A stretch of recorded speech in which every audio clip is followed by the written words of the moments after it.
Good evening, ladies and gentlemen. Good evening, ladies and gentlemen. This is Mr. Mosiah Bailey speaking to you, coming from Keystone Business Dynamics. Just wanted to come in, say hello real fast. Just give me a few more minutes while I tie up some loose ends. It'll take me about another 2 or 3 minutes, and then we'll be ready to rock and roll.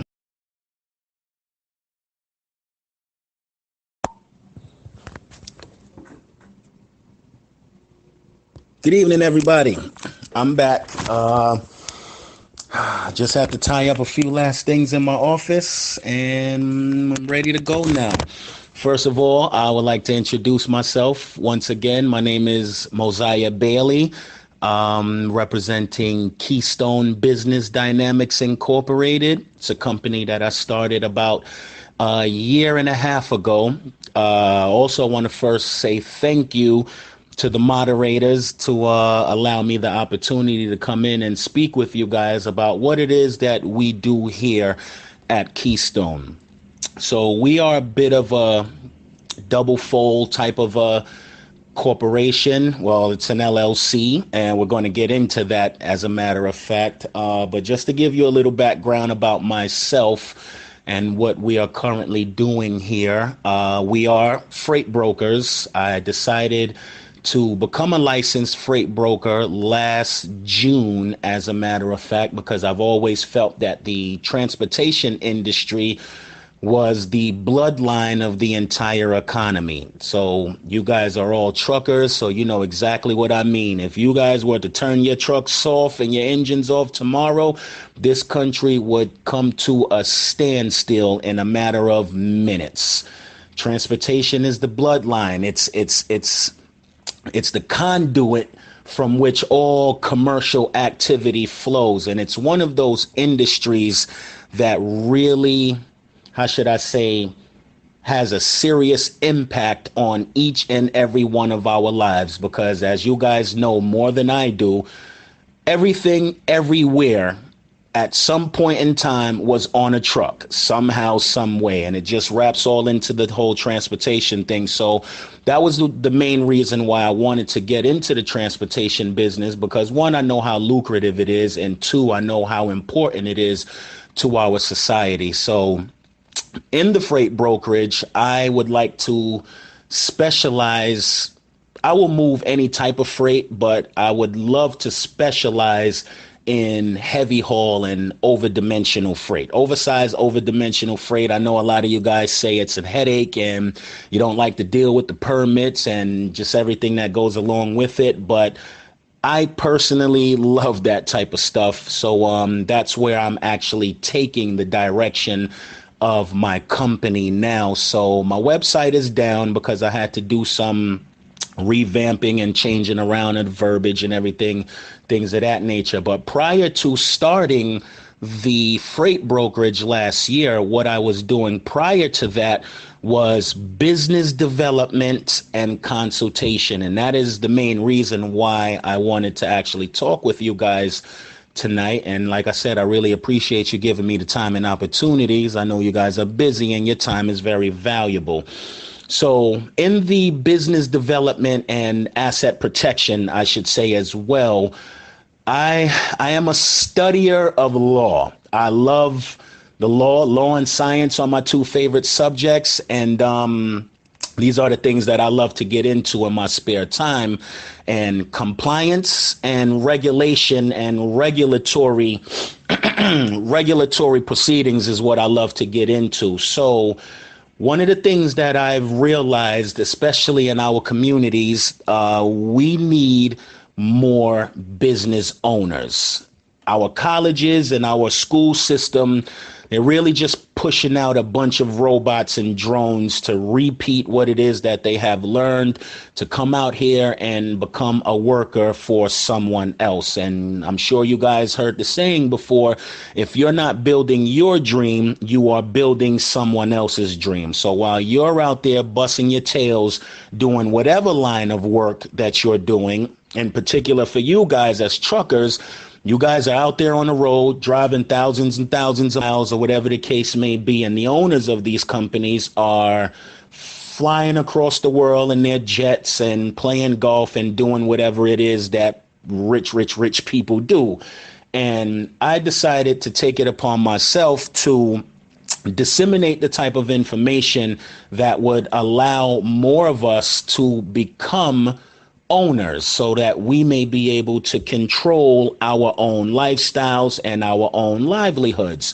So in that respect, the main thing that I really decided to focus on in the whole business development thing was, of course, setting up a corporation, EIN numbers and things of that nature, but also learning about the unlimited amounts of contracting opportunities with the local, state, and federal government. So I spent a lot of time learning the process on how to get these government contracts and pull government loads and things of that nature. And just last year alone, from 2015 to 2016, the U.S. government, in particular, the Department of Defense, spent $478 million in contracting opportunities in the transportation industry.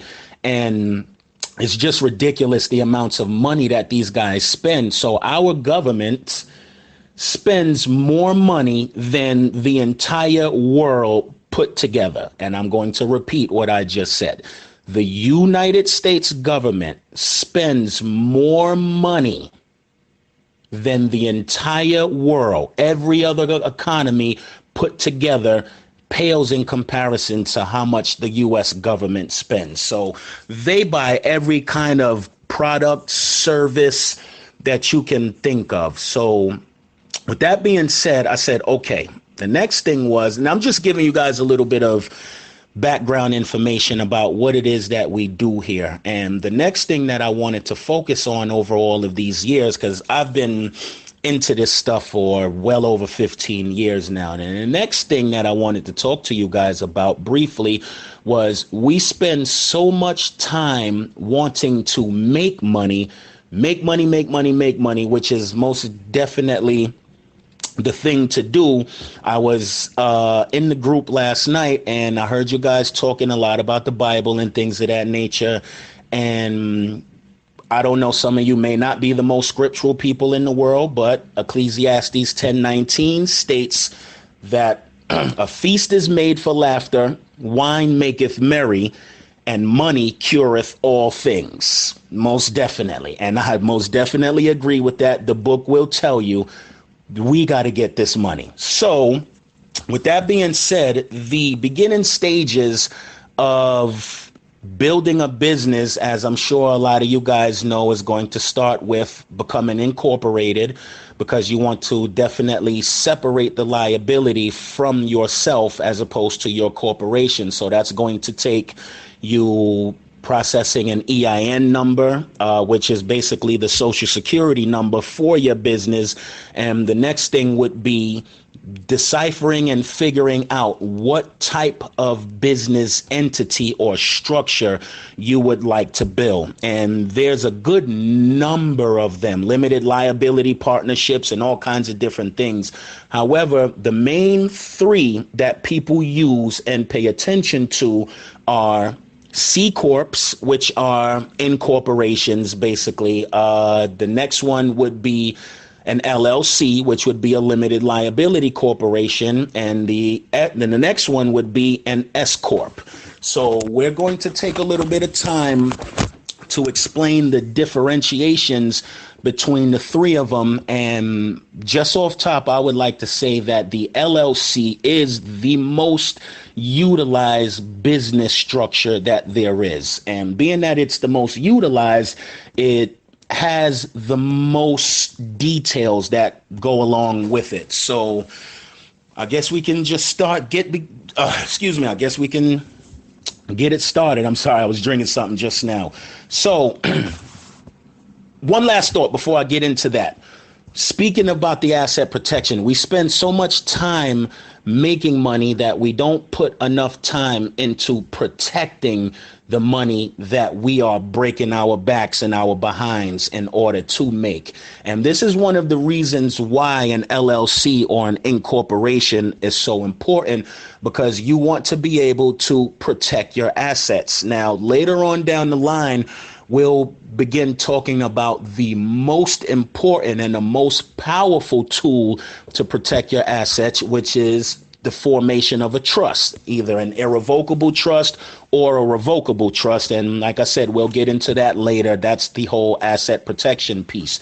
But as far as the regular way of protecting your assets, we're going to get into the LLCs, the S Corps, and the C Corps. So let's start off with the S Corp. Now, the S Corp and the C Corp are very similar to, well, no, what we'll do is we'll start off with the LLC first. Okay, so getting incorporated into your in your state that you reside in, or whatever state you decide you want to do business with, it can be a little different depending on which state you are incorporating in. So an LLC, which we all know, meaning a limited liability corporation, it offers you the protections that you need over your assets to totally separate yourself from the actual business. But as you are hearing in the name, it's a limited liability corporation. So although you are protected, there are still certain pitfalls that you can do and place upon yourself to make yourself liable for any type of claim that may come against you or your business. So one of the first things that people would need to know is an LLC, as far as the taxation is concerned, it's taxed as a sole proprietor. And a sole proprietor is a person who just says, you know what, I have a particular product. I'm not going to get incorporated. However, I want to sell this product. I'm going to get a business license, and I'm just going to do it in my own personal capacity. So that would be a sole proprietor, and a sole proprietor doesn't have the protections that an N Corp, an S Corp, or an LLC has. So this is why people always recommend that you incorporate your business for those types of protections. So one of the first things that you would have to do, of course, is to file what's called your articles of organization with the Secretary of State in whichever state that you guys choose to incorporate in. So after you file your articles of organization, you have a very important document that most people really forget about, which is called your operating agreement. And in a little while, we're going to get into why your operating agreement is so important. So as far as structuring the LLC, some of the things that you guys would have to really take into mind and consider structuring your LLC is the taxation purposes and what happens in the taxes when it comes time for Uncle Sam to get his or her money. Well, we're going to call him his money. So anyway, people would have to understand that the Social Security Administration has what's called a wage-based.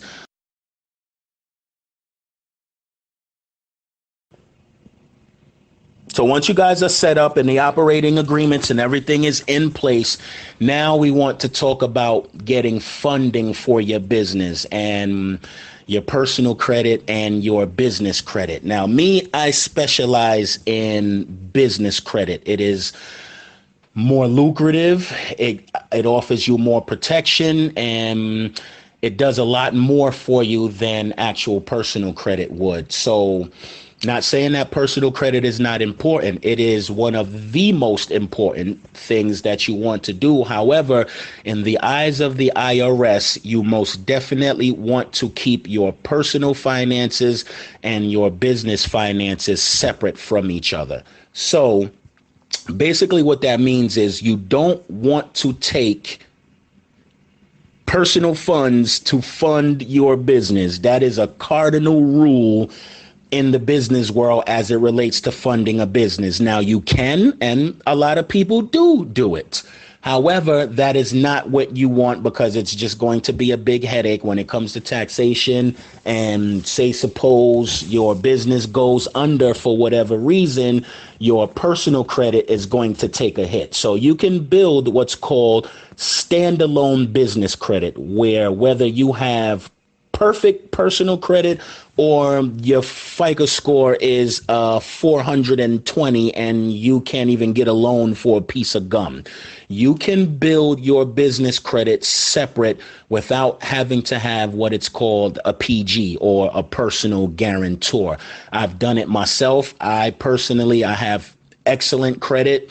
My highest score is at a 796 right now, and my business paydex score through Dun & Brad, and we'll talk about Dun & Brad as well, is at a 94 right now, and that's basically A1 credit for your business. So speaking of Dun & Brad, those are Dun & Bradstreet is the full name. Those are the guys that report business credit monitoring. So just like you have Equifax, Experian, and TransUnion for your personal credit, you have Dun & Brad, Equifax Business, and Experian Business for the personal side. For the business side of your credit as well. And that's something that you guys most definitely would need to look into. I'm more of a person that likes to do a question and answer type of situation, because there's so much information that I need to talk to you guys about, and would love to talk to you guys about that. I don't want to be all over the place. And I was telling Kevin this earlier today that, man, there's just so much stuff swimming around in my brain that I don't want to be all over the place, and I don't want to be rambling. So I do better when there are, per se, specific questions about what is it that you're trying to do, how would you need to get there, what steps would you have to take to get there, and we can flow everything like that. So I didn't want to take up too much of your time doing explanations. I just wanted to give a little brief synopsis on the differentiations between an S Corp, a C Corp, and an LLC. I wanted to talk a little bit about the business credit and what we do here at Keystone Business Dynamics Incorporated. We are an LLC, but we are being taxed as an S Corp because it has tax advantages to it. So, there's a lot that we can most definitely talk about as far as how to maneuver the system and how to make it work for you, how to dance with it, how to make it one synergistic piece of equipment. So you have your heart, the brain, you have your lungs, and they all work for the same cause, and they all work together. And once you know the systems of the body, you would be able to, operate your body a lot more efficient, as opposed to not knowing. Yeah, Mr. Mo, I just a few questions that have been going through the room through the week in the build up to you showing up. And first of all, let me thank you. That has been a wealth of information. I do appreciate that. I hope everybody's taking notes. That's a lot of information. You put a lot on a plate. But if you could just talk about maybe the differences as far as the tax rate as an employee, the tax rate as a corporation, and how that's paid, and the benefits of being a company owner, whether it's a contractor. Well, thank you, Brother Mo, for that information, but I'm gonna make it short. My question for you is, what's your phone number, so a personal one-on-one with all these questions and get it more in depth with myself, and that's how I want to go about that. Just to speak the number once again, one more time, that's 704-575-9736. Again, that's 704-575-9736. And to the other gentleman, I'm sorry, I'm still learning the names. Thank you for clarifying your question. For some of the guys who are company guys, okay, who are not business owners, The biggest advantage of becoming your own business owner, one, most definitely, is you're going to make a hell of a lot more money by building your own dreams and having your own company as opposed to working for someone else. But before you even get into that, you would have to really do some soul searching and ask yourself, are you willing or are you able to take on the liability and the responsibility of being a business owner? Because truthfully, I've come across some people who just want to have a great salary, have a nice house, not be struggling, have a little bit of money to play around with after their bills are paid, and they are happy going to work every day and punching a time clock. And for those people who live like that and have that mentality, I don't knock them not one bit, because not every Indian can be a chief, and it is what it is. But every chief can be an Indian as well. So that person would have to most definitely look into themselves and figure out whether or not they want to become business owners and take on the responsibilities of being a business owner. The next thing would be, like I said, the pay differentiation is going to be like night and day. And truthfully, for instance, for you guys in the trucking industry, I mean, I know a lot of you guys have been on the road for a long time and you're away from your family for a long time. And being a truck driver most definitely has its drawbacks when it comes to things like that. You guys make great money out there depending on what type of loads you're pulling and depending on your rates and things of that nature. But to my understanding, a company guy would get paid 49.50 cents a mile, 20 cents a mile, or what have you. I'm not exactly sure of the exact rates when it comes to company guys, but you can get paid anywhere from 25 to 50 cents a mile, or you can be an owner operator and get paid $2.75 a mile. Or if you're pulling heavy haul and over dimensional freight and you're pulling something ridiculously large for Nassau, my trainer, as a matter of fact, my broker trainer, showed us a situation to where a truck driver of his was making about $300 a mile because he had like a 18 axle truck.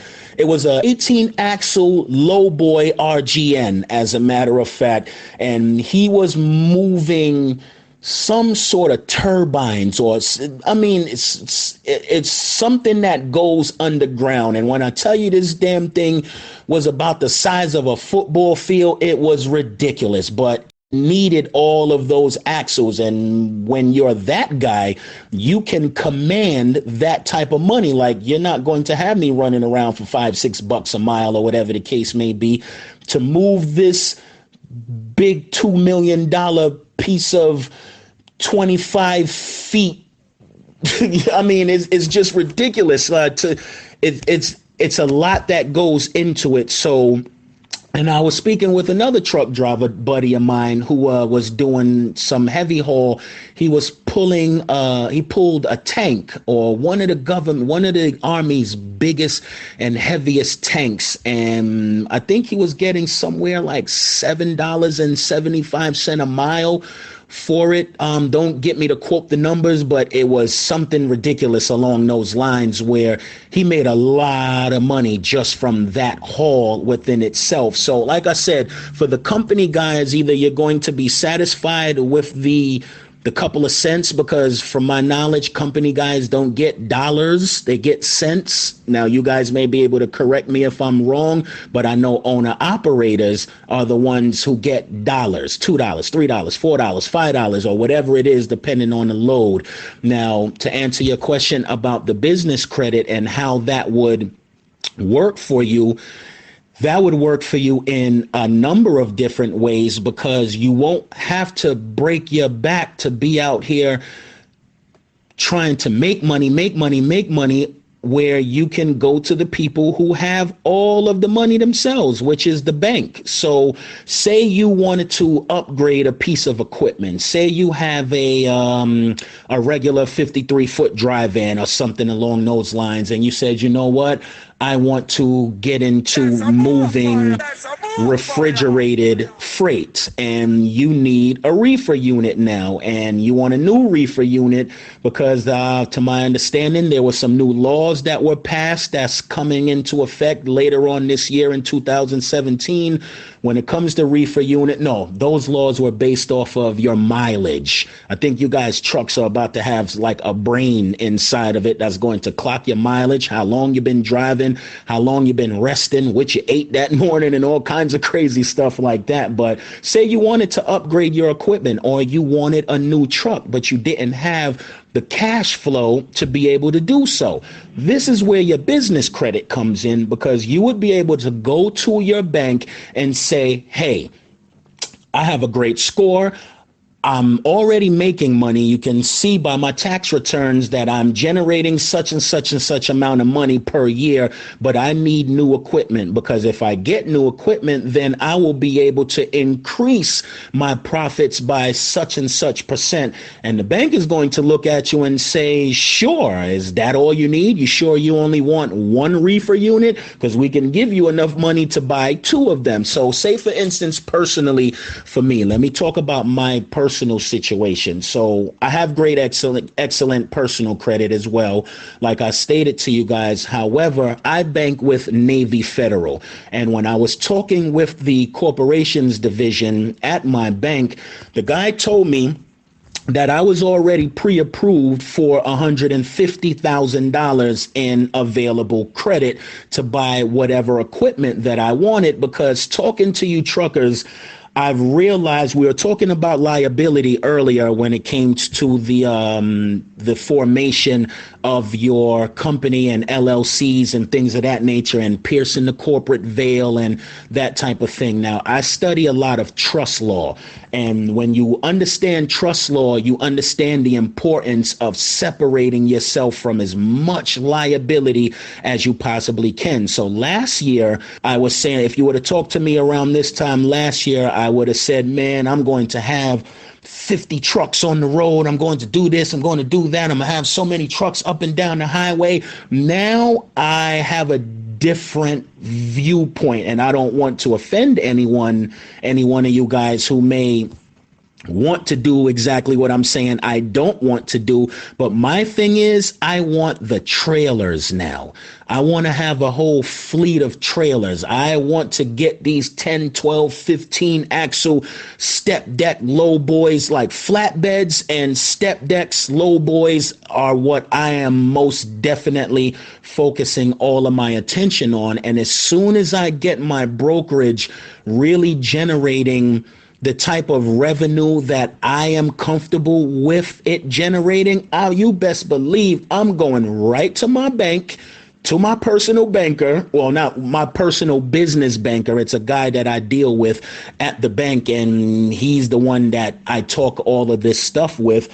I'm going to go right to him, and I'm going to tell him, listen, I need 2 flatbeds, or I need 1 flatbed and 1 10 axle low boy. And he's going to say to me, I promise, he's going to say, okay, well, Mr. Mo, because he doesn't call me Mosiah, because like I said, people always jacking up my name. So I gave him the permission to call me Mr. Mo. And he's going to say, okay, Mr. Mo, well, we're going to send over the documentation for you. You sign everything up, send it back to us, and that money will be in your account in less than 48 hours. And to me, that is a great ally to have. No one has more money than the banks. So instead of us trying to find investors or private investors, or trying to get our family members who may have a little bit of money to invest in our business, you really want to go to the banks, because you want to build the relationships with them. Even if you are making $1 million a year and you want to buy a trailer that's going to cost you $1 million. Yeah, you can pay for it cash. However, you still want to go to the bank, borrow the money from them, and pay that off in 6 months to a year, even though you have the capital, because you are building the relationship with Chuck himself. Like, you're swimming in money. I don't know if you guys are familiar with the DuckTales cartoon that came out a couple of years ago, but when you have the banks in your corner, you feel like Scrooge McDuck. So that's the same thing Donald has been doing for so many years in his real estate ventures. What Donald Trump would do is he would go and get a loan from the bank for $400 million, build up a corporation. The corporation would suck out all of the assets into it, put the assets into a trust, bankrupt the corporation, and then start all over again because he has that relationship with the bank. So this is why I always recommend that people get their business credit together, just like your personal credit. So it's almost like asking, well, Mr. Mo, why should I get my personal credit up? Why do I need to care that my score is a 520? For the same reason, because if you try to go get a car or a house, is either you're going to get denied or you're going to have the most unbelievable interest rate on the planet. So you always want to have that extra backing to be able to get you where you want to go in life. I hope that answers your question.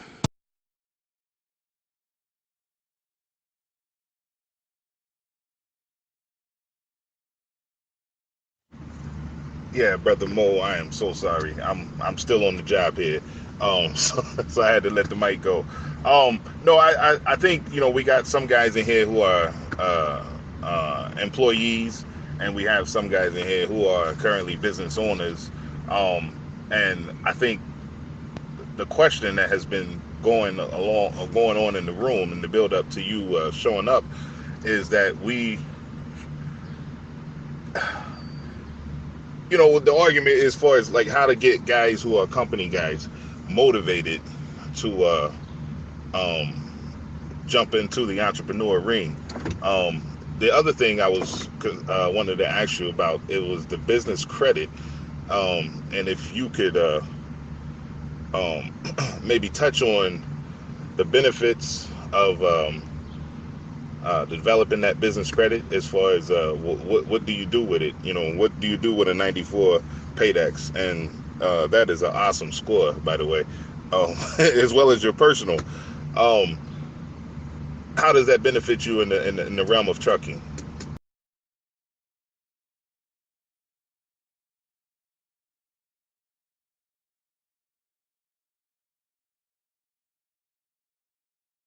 Now, me, I specialize in business credit. It is more lucrative. It offers you more protection, and it does a lot more for you than actual personal credit. Main thing that you guys are going to want to keep your mind focused on as it relates to establishing an LLC.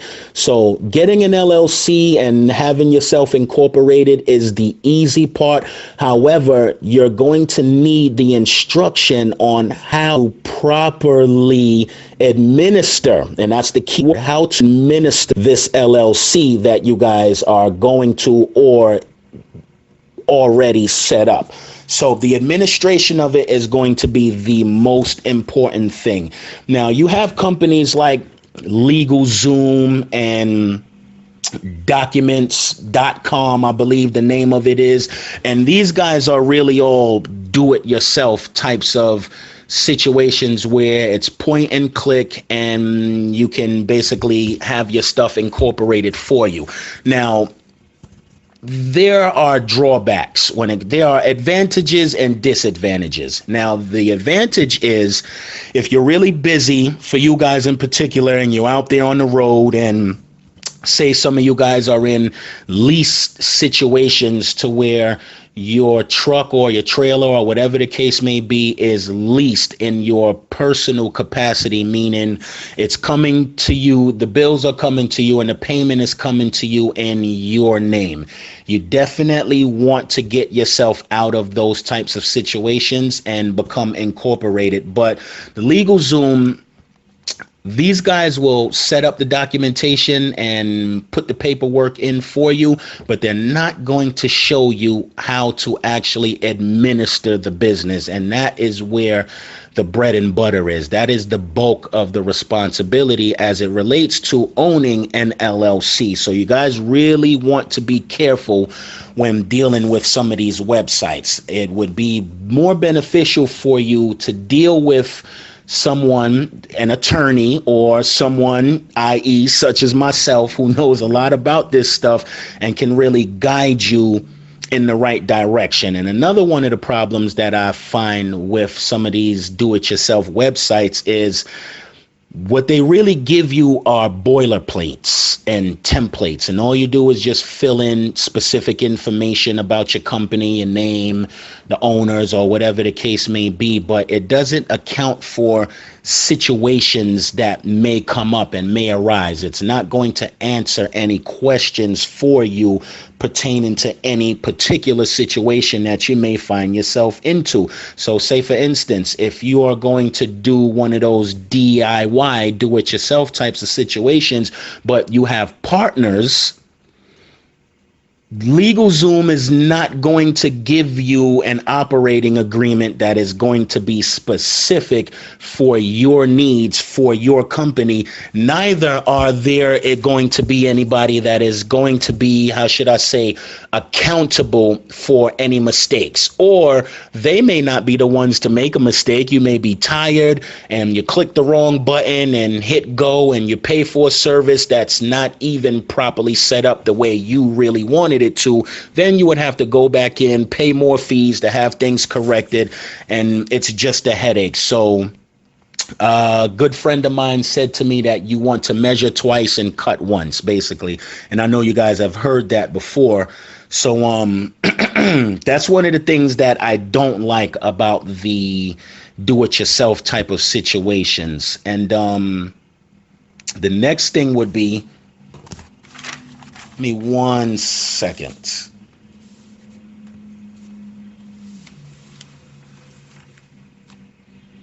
Okay, I'm sorry. Yeah, so next thing would be, like I said, it is all about administration of the LLC.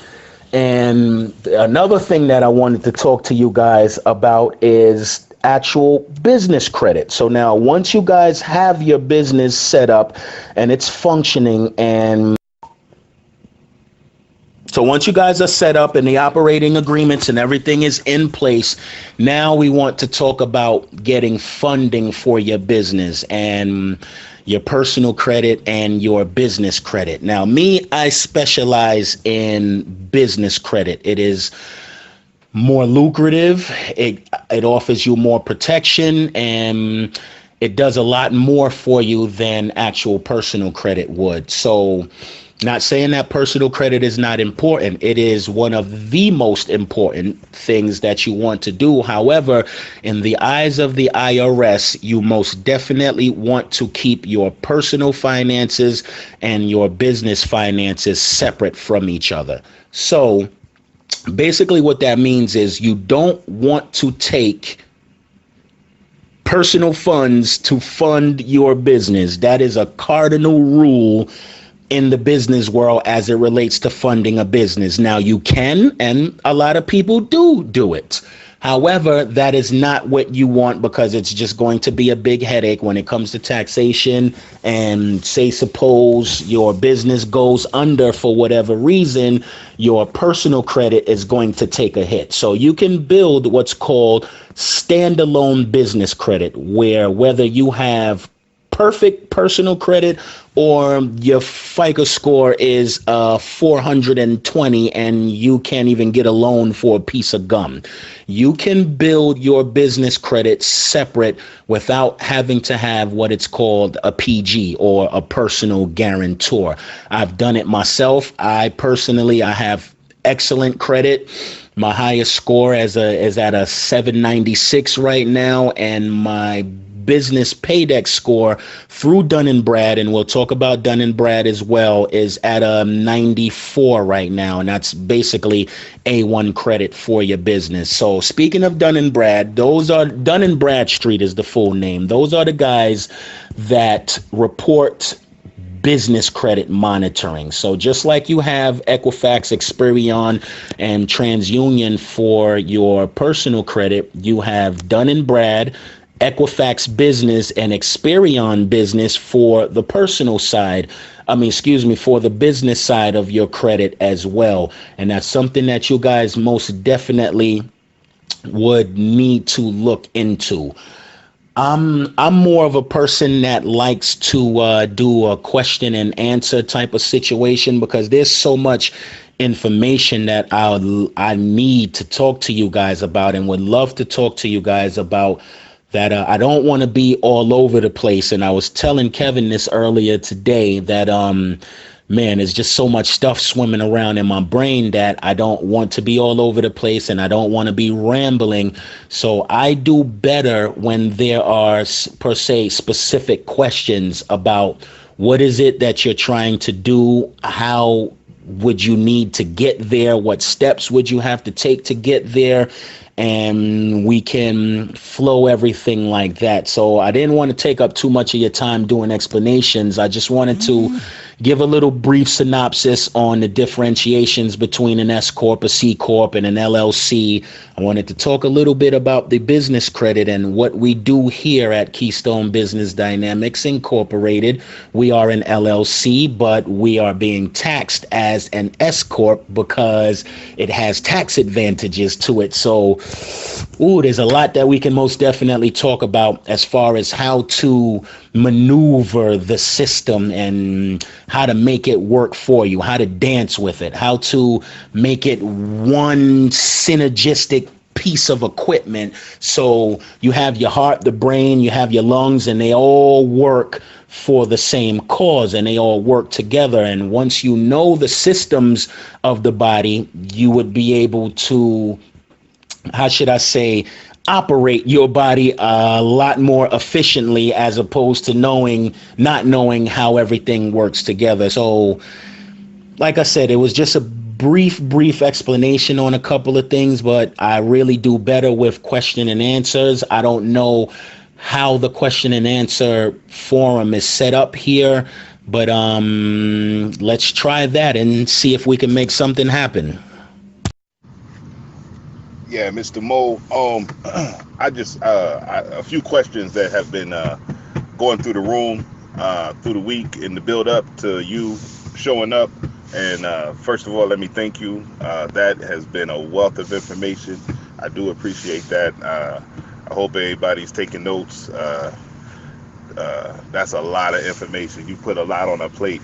But if you could just talk about maybe the differences as far as the tax rate as an employee, the tax rate as a corporation, and how that's paid, and the benefits of being a company owner, whether it's a contractor.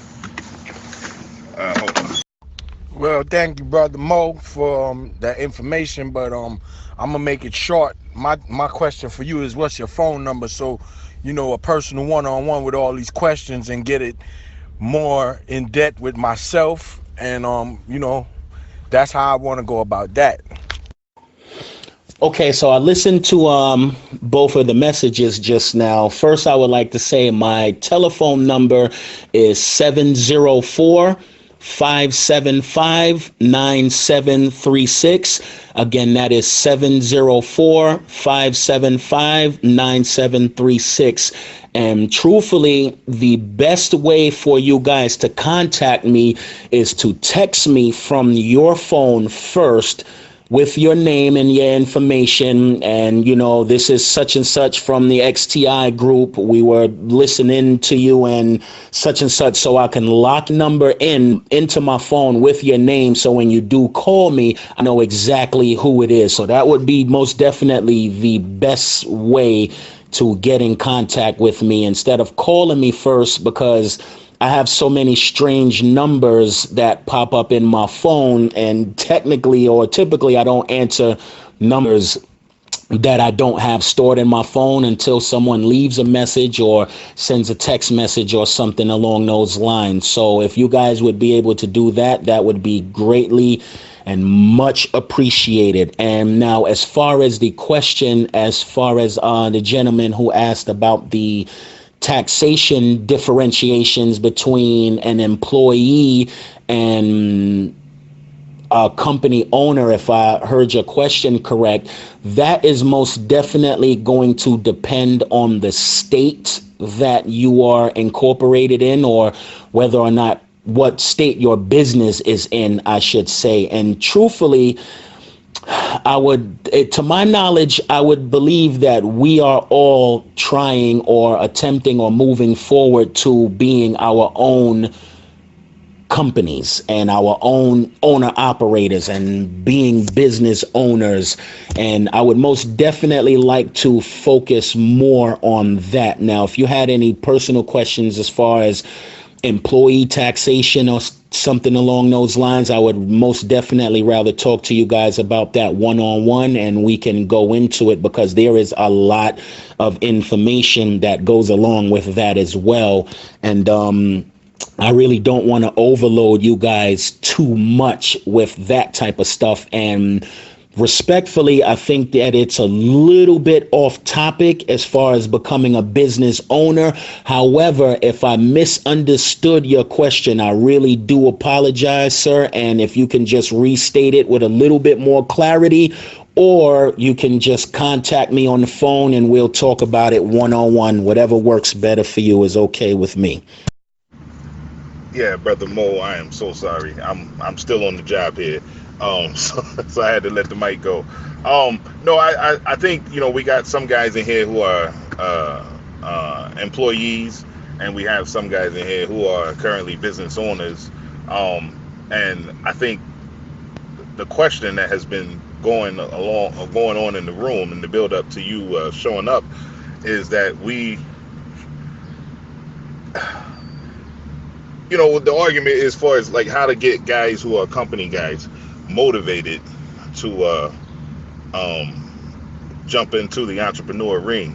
The other thing I wanted to ask you about, it was the business credit, and if you could maybe touch on the benefits of developing that business credit, as far as what do you do with it? What do you do with a 94 Paydex? And that is an awesome score, by the way, as well as your personal. How does that benefit you in the realm of trucking? Brother Mo, I was grabbing a pen at that moment. I got 704. Could you please finish the number? Sorry about that. Okay, brother, just to speak the number once again, one more time, that's 704-575-9736. Again, that's 704-575-9736. And to the other gentleman, I'm sorry, I'm still learning the names. Thank you for clarifying your question.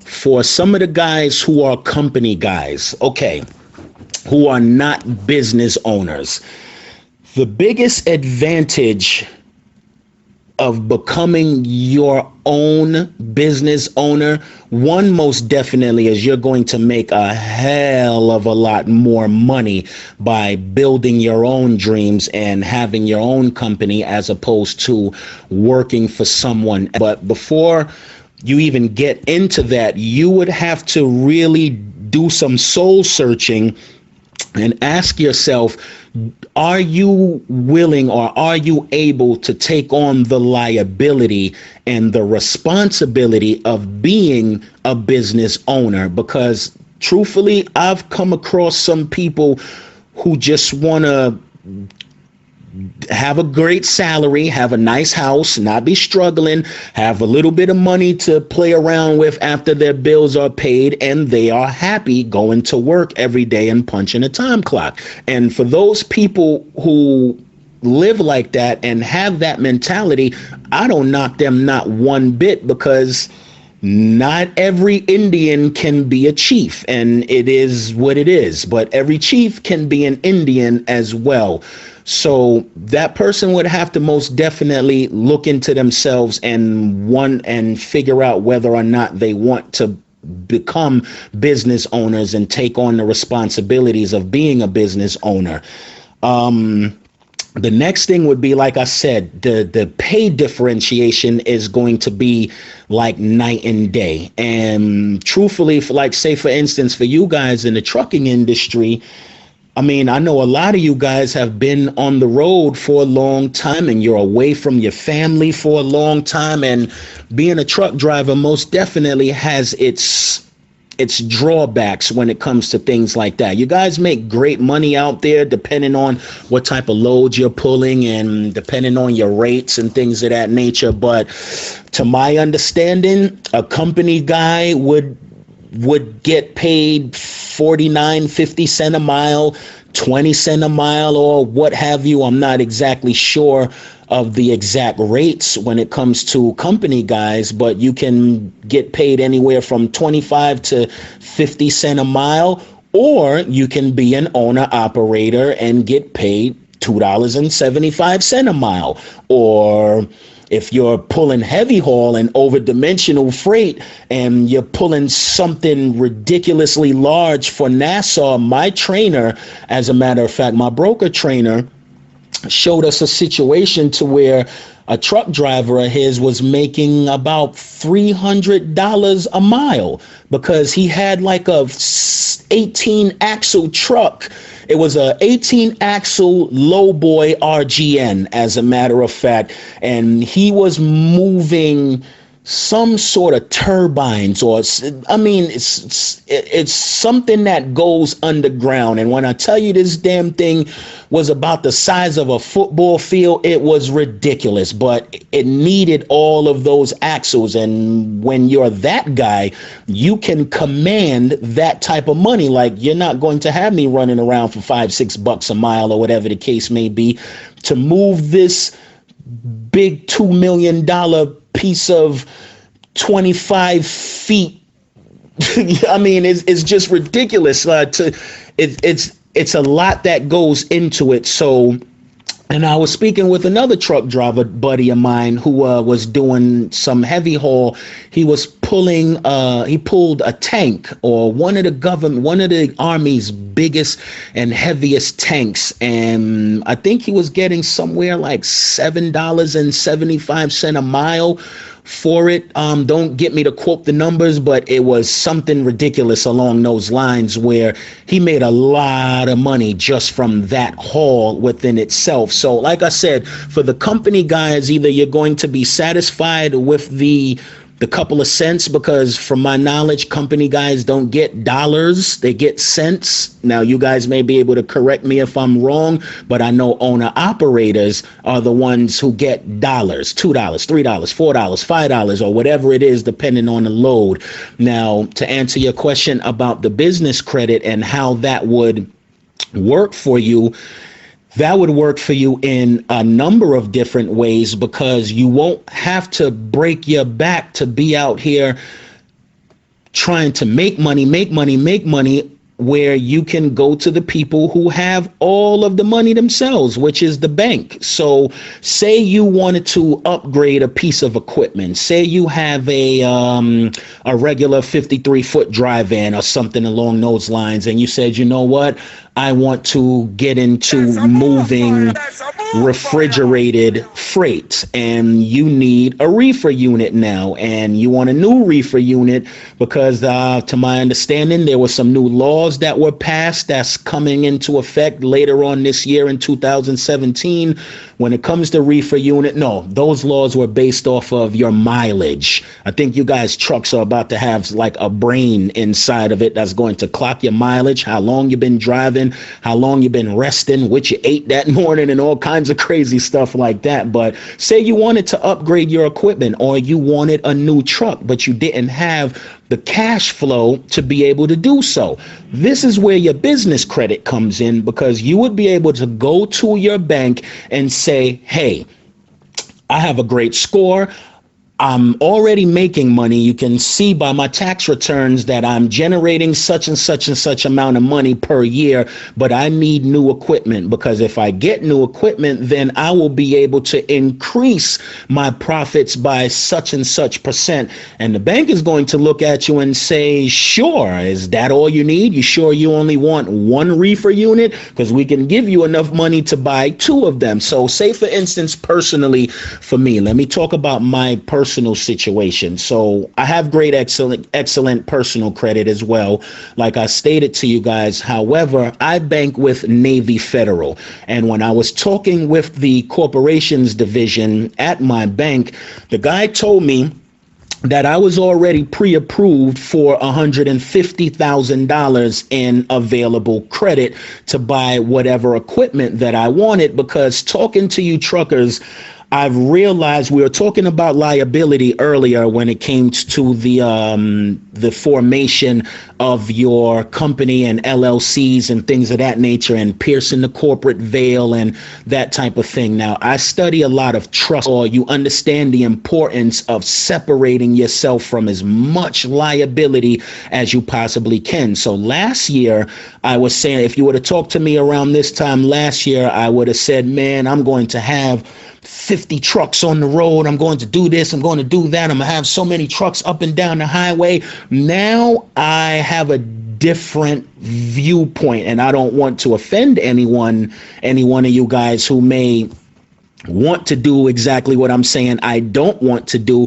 But my thing is, I want the trailers now.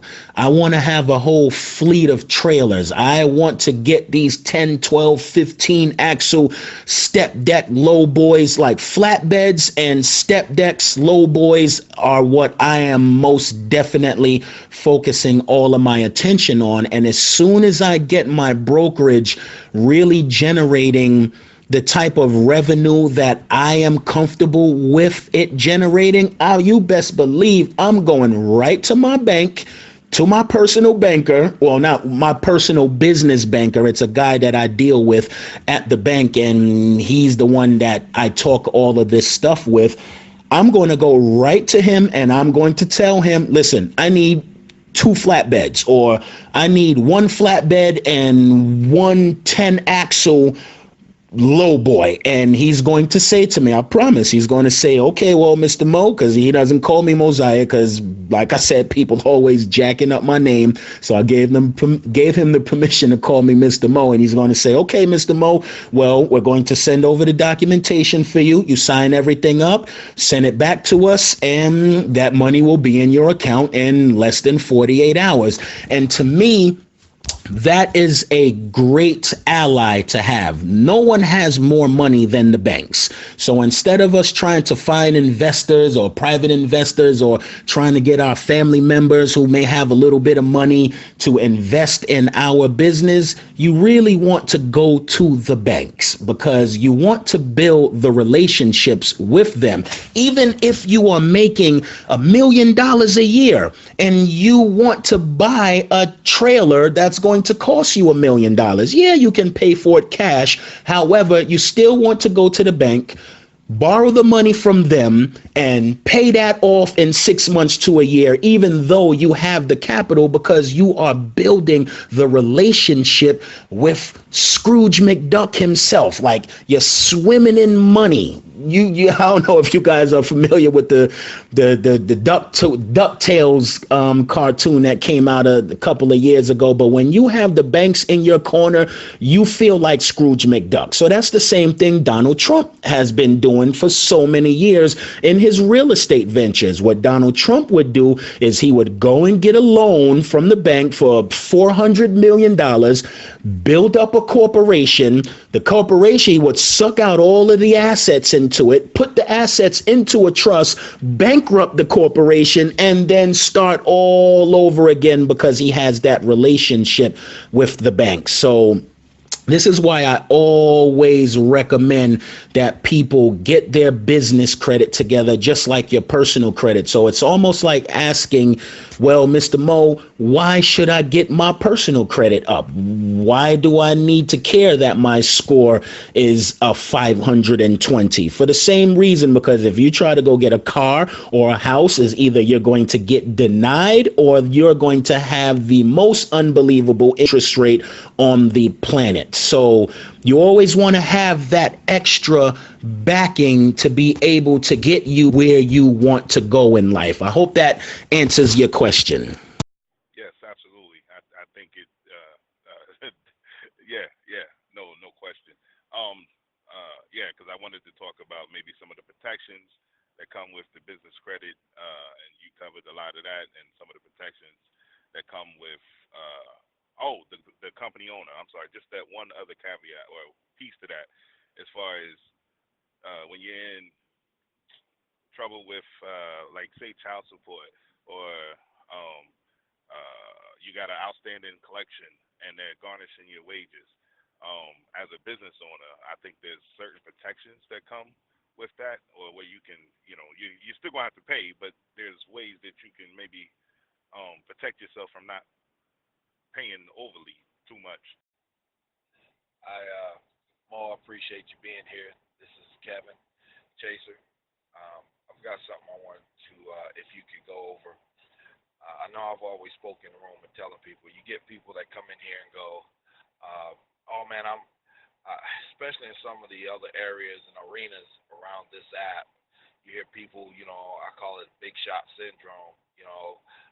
They come with, I pay cash for everything. I pay cash for everything, or I do this, that, and the other. I've always told people, I said, look, and then finance, the way that I've learned, I don't know it all. I know a little. I've learned a little bit, a few things, but I try to tell people, I say, uh, you want to finance a certain amount of things. In business, you want to, in like what you're just saying, build that relationship with the bank. I promote that. And I tell people, they go, well, I just want to get it and then turn right back around and pay it off. Why pay it off? I tell them, I said, make your payments, build that relationship with the bank, but yet it's a write-off. Can you talk about, maybe just briefly talking about using paying off your equipment as opposed to paying on something, building, and then utilize what you're paying, and credit is used as leverage? Can you touch on that? Okay, so to answer the first gentleman's question, as far as the protections that a business owner would have, you mentioned, say, child support and things of that nature. This is where I was talking about earlier about the corporate veil and why it is so important for you to have your LLC structured properly, because they are two separate entities from yourself. You are tracked through your social security number.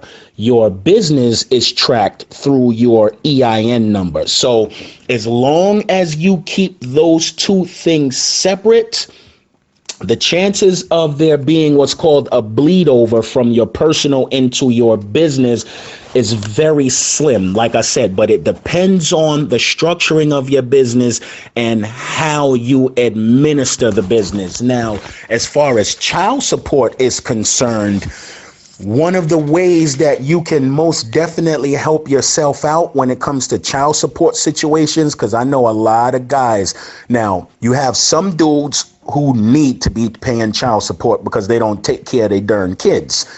That's a different situation. But for the righteous brothers out there and the righteous men who are really good fathers and have these unbelievable mothers of their children who really try to take advantage of them and the system, because the laws are so biased in this country as it relates to divorce and child support.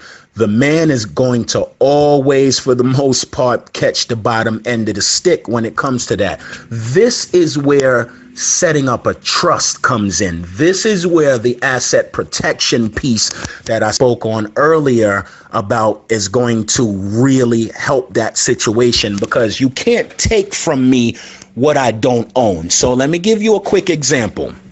say I'm a millionaire, right? And I'm driving around in my Ferrari or whatever the case may be, $200,000 car or whatever, and I get into an accident and I get out of the car. The person sees that I'm a celebrity or I'm a big time business owner or whatever the case may be.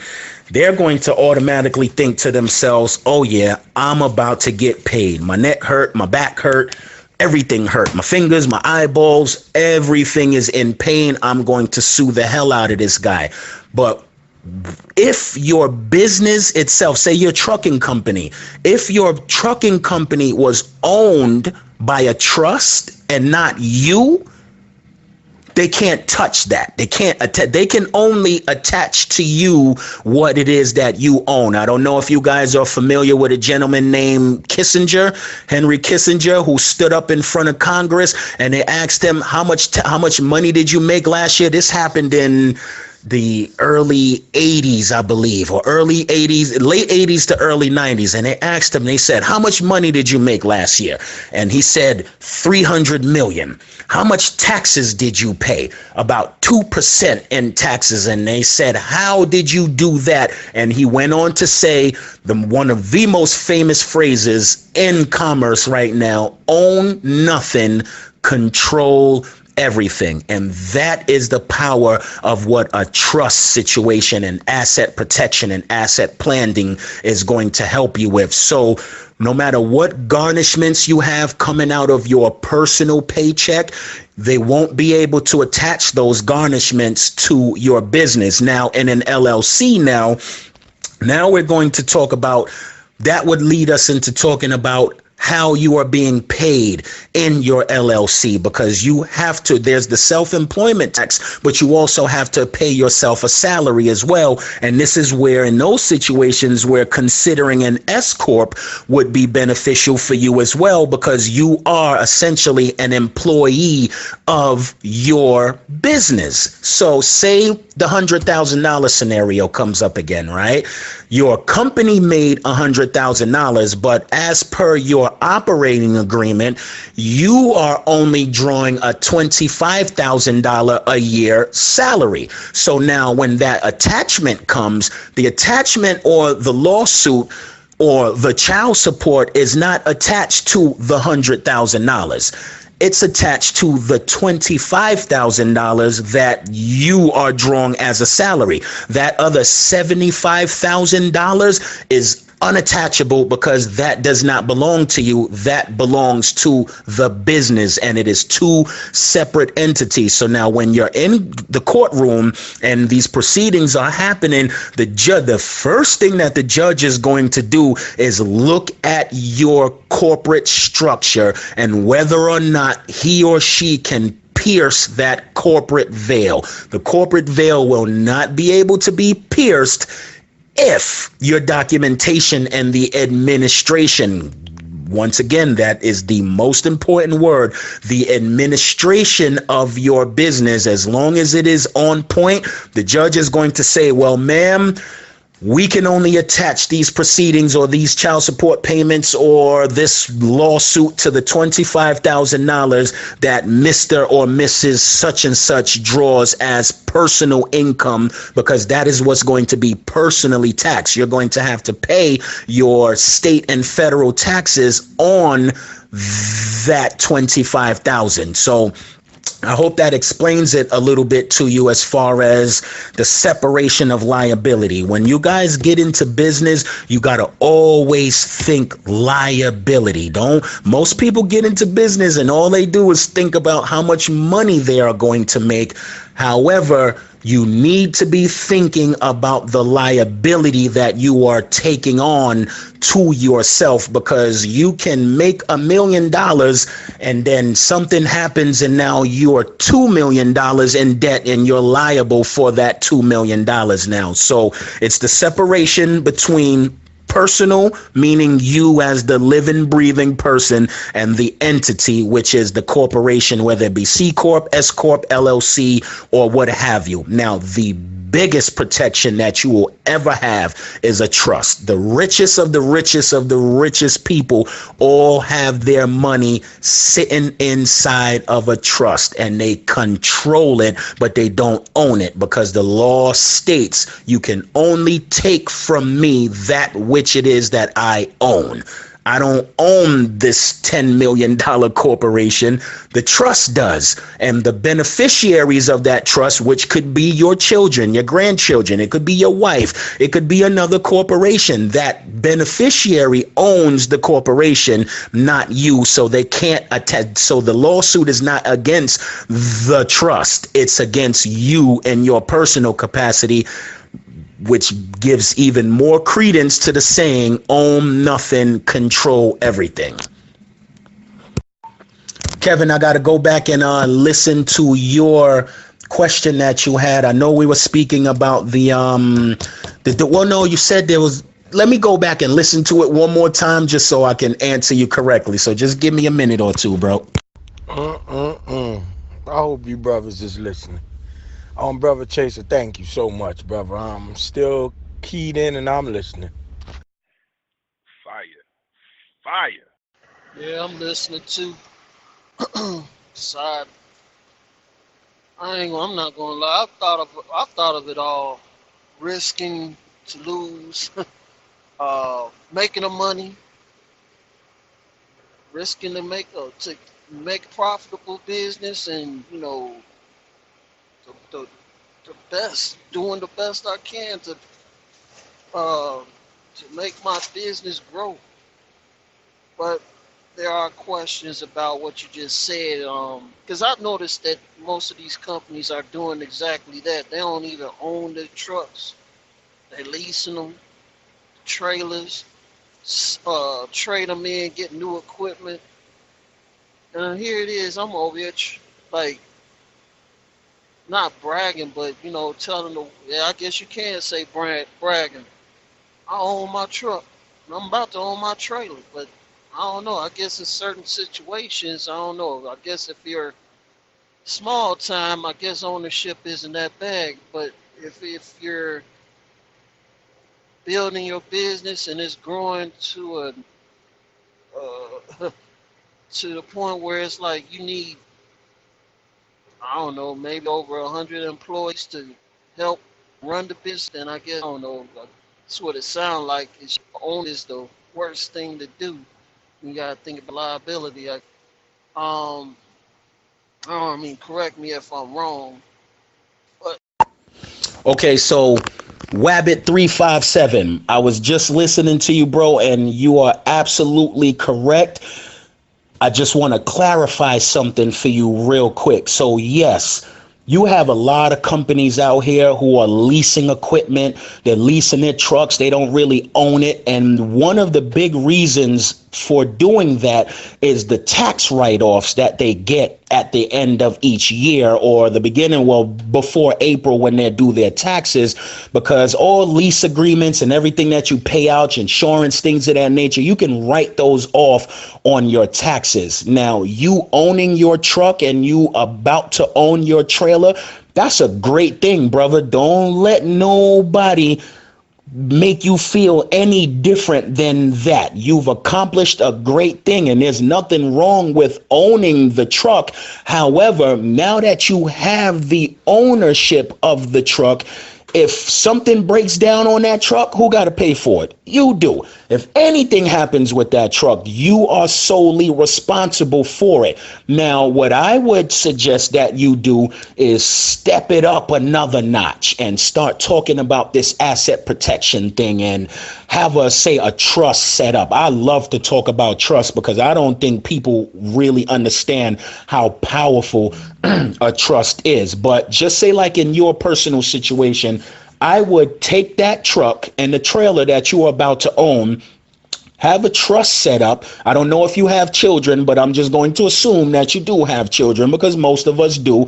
I would have a trust set up with my children as the beneficiaries of that trust. And I, as the owner of that truck, would sell the truck for $10 to my trust. What that is going to do now, so what's going to happen is now once you do a bill of exchange and you sell that truck to the trust that you had set up, you can take that information now down to the DMV and have everything in your truck taken out of your name and registered in the trust name. But you're still driving it every day. You're still controlling that truck every day. But if something was to happen to you and you fell into any type of debt for whatever reason, and somebody tried to come after that truck and that trailer, they can't touch it now.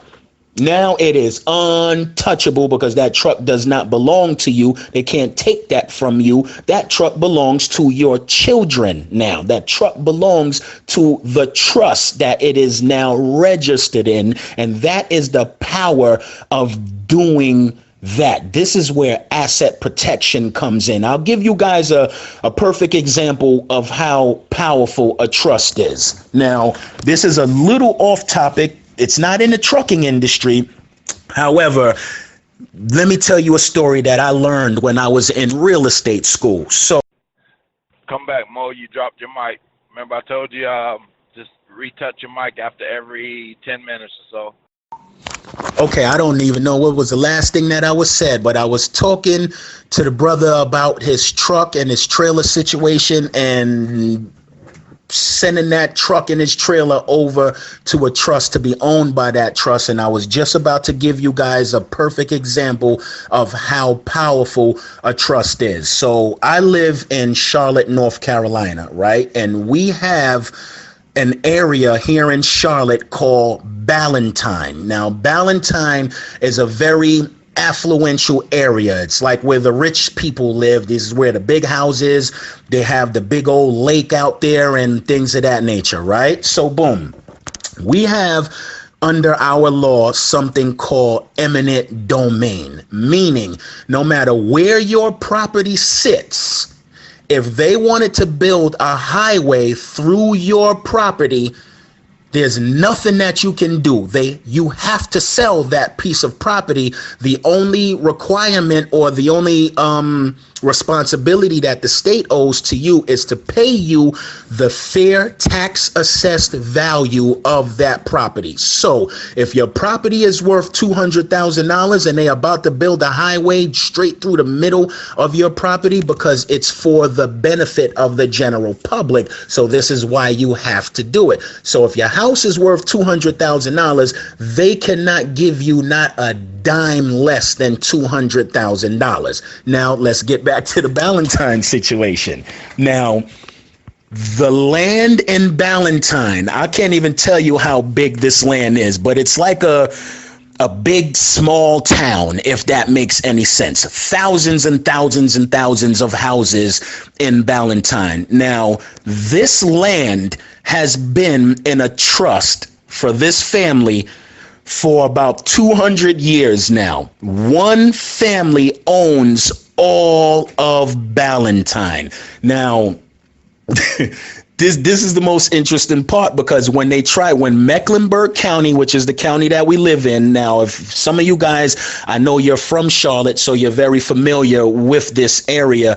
Mecklenburg County, or the state of North Carolina, tried to take this property from this family through eminent domain laws. And guess what? They were not able to do it. It got tied up in court for about 2 years, and the judge had to rule that we cannot take this property from the people who own this property. And the thing about it is, they don't own the property. The family trust that was set up 200 years back owns the actual property. So now Mecklenburg County pays this family every year to build houses on their property owned by that trust. That is one of the most powerful situations that I've ever heard of in a trust. For some of y'all that might be from New York, I'm from Queens, New York, and I've been here in North Carolina for May 1st made 18 years that I've been here.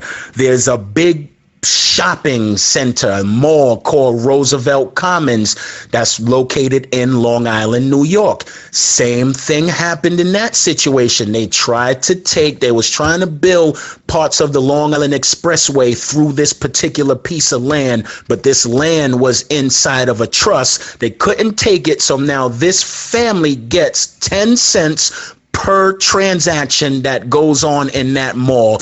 And this mall is about 5 to 10 times bigger than any average mall that you've ever been into in your entire life. I mean, literally 10 cents per transaction because they own the land inside of that trust. So I just wanted to give you a couple of instances on how powerful a trust is as it relates to protecting your assets. Wow. I mean, you're talking, that's kind of how the Kennedys are set up. I mean, the Hines, Kennedys, a lot of the people in this country, that's very powerful. Very, very powerful. Oh man. I was just speaking about on my question, Mo. I was just talking about how people will say, "Hey, I want to buy this, and then I want to pay it off," and I don't think they understand the differences of, utilizing making payments as far as write-offs, how it's a benefit to you rather than just to sometimes go and pay off. Sometimes it depends on credit. I know there's a difference where you get it inside of, say, so many months you just want to pay something off, to keep an ongoing credit line. I understand that. But I'm speaking on how if you go buy a truck, you want to maintain and make payments on that truck that builds credit, but utilizing the credit as leverage, and then you take your payments, and that payments are a write-off as well because it's for your business. And just wondering if you could touch bases on stuff like that, the benefits of making payments on something as opposed to the big shots that always talk about, well, I pay cash for everything, or in most common sense instances, how they just want to up and pay something off. And Mo, that's what's up? My name is Big C. I've been trying to get in, but yeah, I'm one of the gentlemen that think that. So I'm really gonna be looking forward to that because here's my situation, Mo. I pay off things that I can pay off because I don't like payments. Second thing is the fact that when I sit back and like right now I have 6 trading lines on my business credit that I'm currently trying to get that up so I can get me a tier 3. The things I have to have payments on, I'm trying to get payments on, but I'm trying to get another truck as well. So I do want to go ahead and pay this truck off. I want to pay it off. I want to pay it off within a year, but certain things happen, so I'm gonna be looking more like 18 months to pay off this truck. I'm back listening. Okay, Kevin. Yeah, I understand totally what you're talking about, bro. And truthfully, you kind of answered the question. Well, it really wasn't a question. It was a statement. But the people who are the ones to jump up and say, well, I'm paying everything for cash, I got the money, or whatever the case may be, they truly don't understand credit. And the most important thing of them not understanding credit is they don't understand that the more and more time goes by, especially in commerce, we are moving away from a cashless society into a credit-based society. Very few people carry cash with them nowadays. So if, for instance, if you want to go buy a house and the house costs $100,000, try walking into that bank with $100,000 cash and see what type of situation you're going to find yourself in, because they're going to rent unless you can show and prove where that money came from, which a lot of people won't be able to do in certain situations.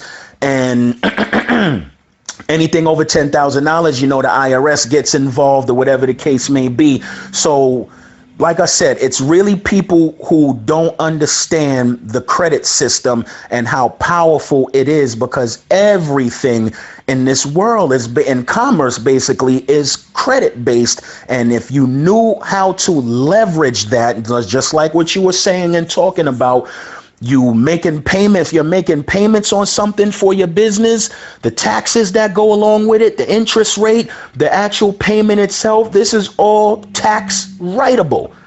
This is how the rich people do it.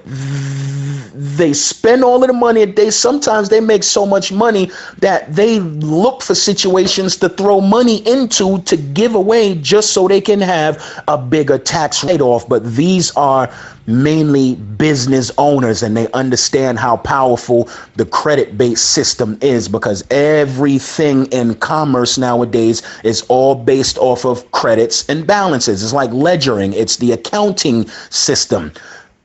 Give you the product now, pay for it later. If you don't have all of the money. If you don't have all of the money, we're going to charge you a little bit of interest to give this product or service to you, and without you having all of the money needed to pay for it. And that's cool, because it's all a tax write-off, and you can most definitely leverage all kinds of different things and put yourself in an even better situation than you were in just paying everything off cash. And like I said, most people who say I'm just going to pay cash for everything, either don't have good credit or don't understand how powerful the credit-based system is. And for the other gentleman that just chimed in just now, if I heard correctly, because you were kind of chipping out a little bit, you said you have about 5 trade lines on your Dun and Brad Paydex score, which is great as long as you're keeping everything in good standings. And as far as you paying the truck off in 18 months as opposed to 12 months, that's all good. The only thing that I would suggest is, or my question would be, what are you going to do with the truck afterwards? Because now you have an asset. With an asset comes a liability. It's like night and day. It's the duality of thing. You have left, right, up, down, man, woman, right, wrong. Everything in life has a duality, matter, antimatter. So when you have an asset, you have a liability as well. So you really want to think about what you want to do with that asset / liability, because you can keep the asset piece of it, however, do away with the liability piece of it. And this is where the whole asset protection piece comes in, and structuring your business and your finances correctly. And then, and the next thing that I forgot to talk to you guys about, if you have a trust set up and you have the assets inside of the trust, your taxation drops to about 12 to 15% as per IRC, which is the Internal Revenue Code. The trust is taxed completely different than any sort of incorporation, whether it be an LLC, an N Corp, or a C Corp, or whatever the case, or S Corp, excuse me. And it is definitely taxed different than an individual income tax, which the IRS takes about 30 to 33% of every dollar that you make, which is a travesty. Whereas a trust drops you down to around 12 to 15%, and it has so many great advantages. Okay, how you doing, sir? Thank you for coming in. I got a question for you. If I'm understanding this correctly, a person who owns his own truck and trailer could start a trust. The trust owns a leasing company. The leasing company is then leasing the truck to a trucking company. The trucking company can write off the lease expense. The leasing company can carry the maintenance and write off the maintenance on the truck. Do I have that correct, or am I off? Yeah, and real quick, that's what I was you just confirmed something about the trust. So that's where my truck would be going into a trust. I've got friends out here that do the same thing. So that part I have learned that. And the answer to your question with the 5 lines, pay every 29 days to keep them current, and then I charge something else to keep that line going. Just trying to build that line of credit up. One time. You are absolutely correct, brother. So whoever you are around, and you said you have some people that's utilizing this as a way of protecting themselves, then yes, those are the types of people that you most definitely want to be around. However, you want to make sure that your trust is being set up properly and they're not giving you or having you around some of these boilerplate templates which do not work, and they don't give you the right types of protection that you think you're going to get. But, or however, the principle of what you and I are talking about is 100% sound and correct. As far as the other gentleman who chimed in just a second ago, yes, you are absolutely correct. With the trust and a leasing company leasing the trucks to the trucking company. Yes, everything that you stated is absolutely 100% correct. Now, what that is called is a layering system. You want to layer your assets. You want one thing to control another thing, which controls another thing, and it all dumps into one thing at the end of the day. And you always want everything to end up inside of a trust, because the assets in the trust, like I said, are going to be taxed completely different at a way lower rate. And then the next thing is the trust and the beneficiary of the trust is private. A courtroom can't even make you divulge who the beneficiary of a trust is. And this is long-standing trust law for hundreds and hundreds of years. See, like I said, law is one of the things that I love to get into. If you guys came into my office, you would see all of my law books, and I have posters and things from out of books that I read books from the 1800s, because to me, in order to gain a proper understanding of law, you have to go back into history of law and the formation of law in this country. And you guys also have to remember that our entire system of jurisprudence is a carbon copy from our mother country, England. So when the settlers came here to America and we had the 13 colonies, I started from there as it relates to America and work my way forward. And the one thing that has not changed is trust law. You have literally hundreds of millions of statutes and codes on the civil side and on the criminal side and on the family court side.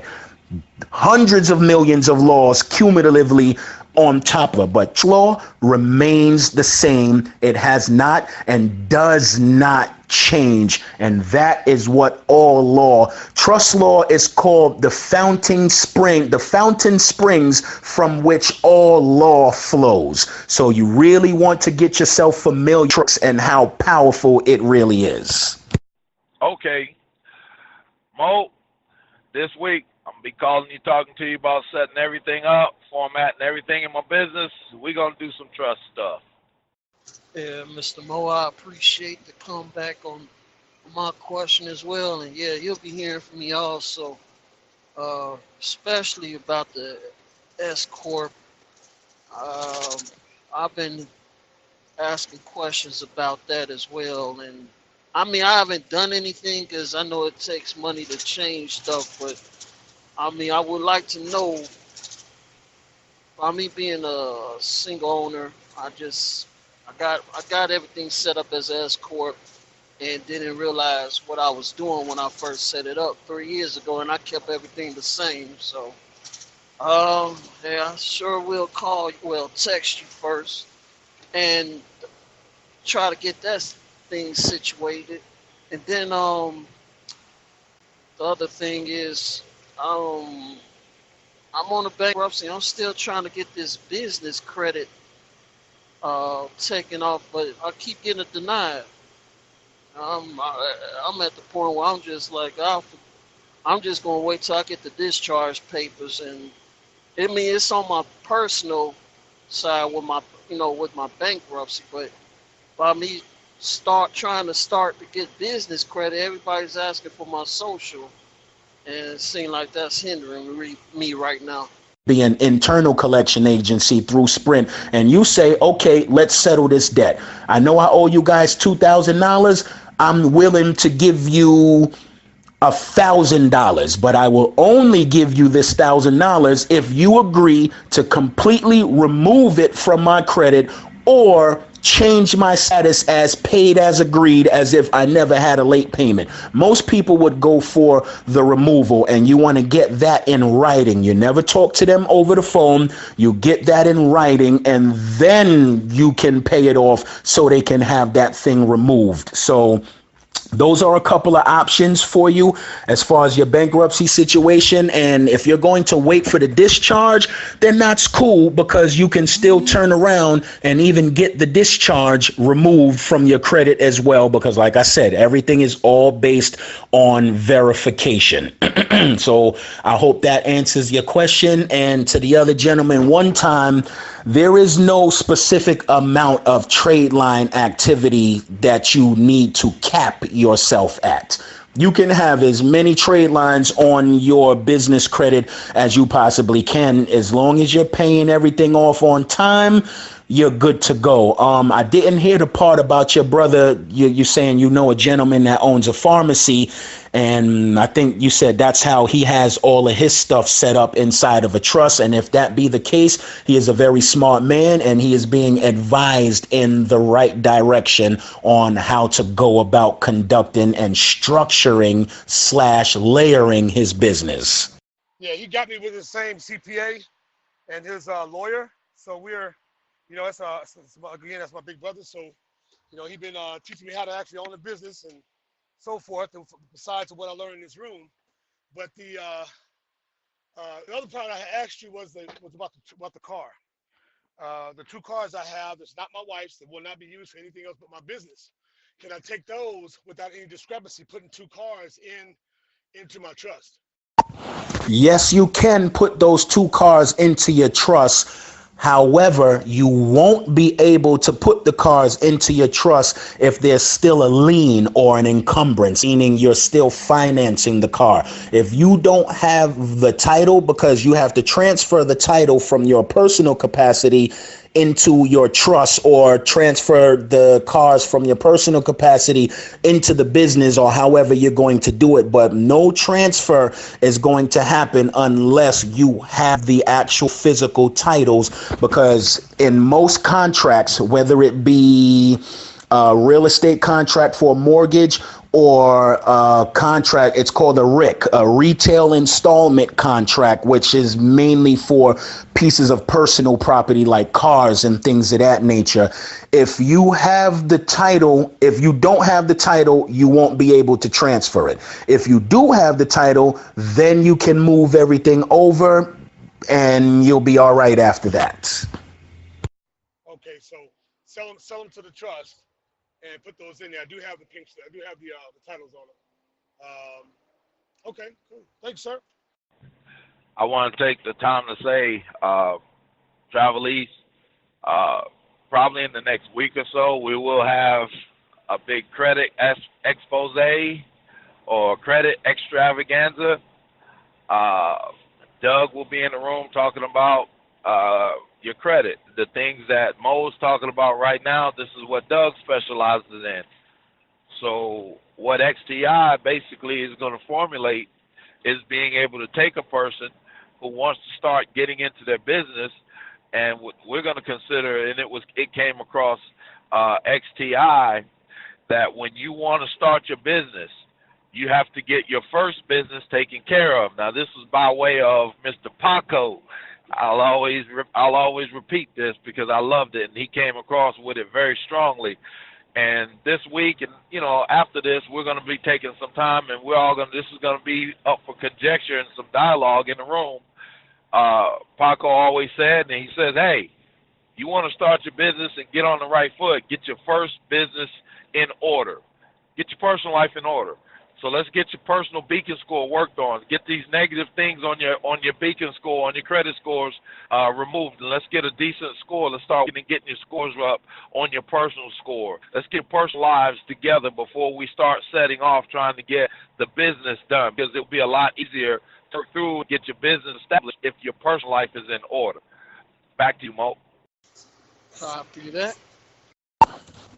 Hey, that's absolute correction. That is absolutely correct, Kevin. The only thing that I would add on is I would actually do both at the same time. I would work on, because it both takes time, and it doesn't make sense to wait just to wait. So you might as well get the process started, because you're going to have to wait the time anyway. So to build proper standalone business credit, it takes about 6 to 8 months to do it properly. Now, most people will tell you who say they build business credit, well, I can get you to such in 4 months time. I don't believe in that. And if they do, you're not going to be able to get the maximum amount of funding, because those extra 2, 3, 4 months really make a big difference when it comes to the underwriters looking at your situation. So I tell people 6 to 8 months, leaning more towards the 8-month process. So travel east, I believe it is. If you can, I would work on both of them at the same time, truthfully, because boy, I tell you, it is a different world when you have excellent personal credit and excellent business credit. Because I mean, not to pat myself on the back, but you ever seen on TV those credit swagger commercials where the lady go up in the office and her score is like a 750 or something, and she put her feet up on the table, and she was like, well, the guy was like, well, is there anything else that I can do for you? And he was like, I want that tree right there. He had a little tree inside of his office, and the guy said, well, my wife gave me that tree. And then they showed the credit score, and then they showed the guy walking out with the tree. Like, the banks will bend over backwards for you when your credit and everything is the way it's supposed to be. So I would suggest you work on both of them, because when I drive around, man, although I have my struggles when it comes to certain things, the one thing that I do know is if I ever got myself into a jam, I can make a phone call, and in 20 minutes, I can get approved for $20,000 personally if I needed it, and it'll be in my mailbox the very next day, because Navy Federal always next days the stuff to you. I did it last year. The reason why my score is at a 796 right now is because last year in February, I got approved for a $50,000 loan through my bank. So it was $50,000. It was $40,000 for a line of credit. I went and bought an Escalade, and I got a $10,000 line of cash for me personally. Now, I mainly bought the truck because I wanted a big ticket item to be paid off on my credit. So I wanted to keep it for 6 months to a year, and then I was going to sell it because a friend of mine had a car dealership and what have you. So fast forward a couple of months ago, had an electrical issue with my truck, and the truck got burnt up and it was totaled. So once that payoff of it was a $34,000 payoff, and once that hit my credit, it shot my score up 67 points, and that's why I'm at the 794 that I'm at now. 794, 787, and like a 796, I think, are all three of my scores, or whatever the case may be. So it's a different world, brother, when you have great credit and great personal credit and great business credit. I speak from experience. I'm using myself as a personal example, and I'm letting you know that that's where you want to be, brother. So if you can work on both of them at the same time, then I would do so. Back to you, brother. One time, yes. You don't have to sell the cars into your trust. You can just transfer rights, title, and interest, draw up the documentation, or if you want to sell it for it. Wow. This is awesome.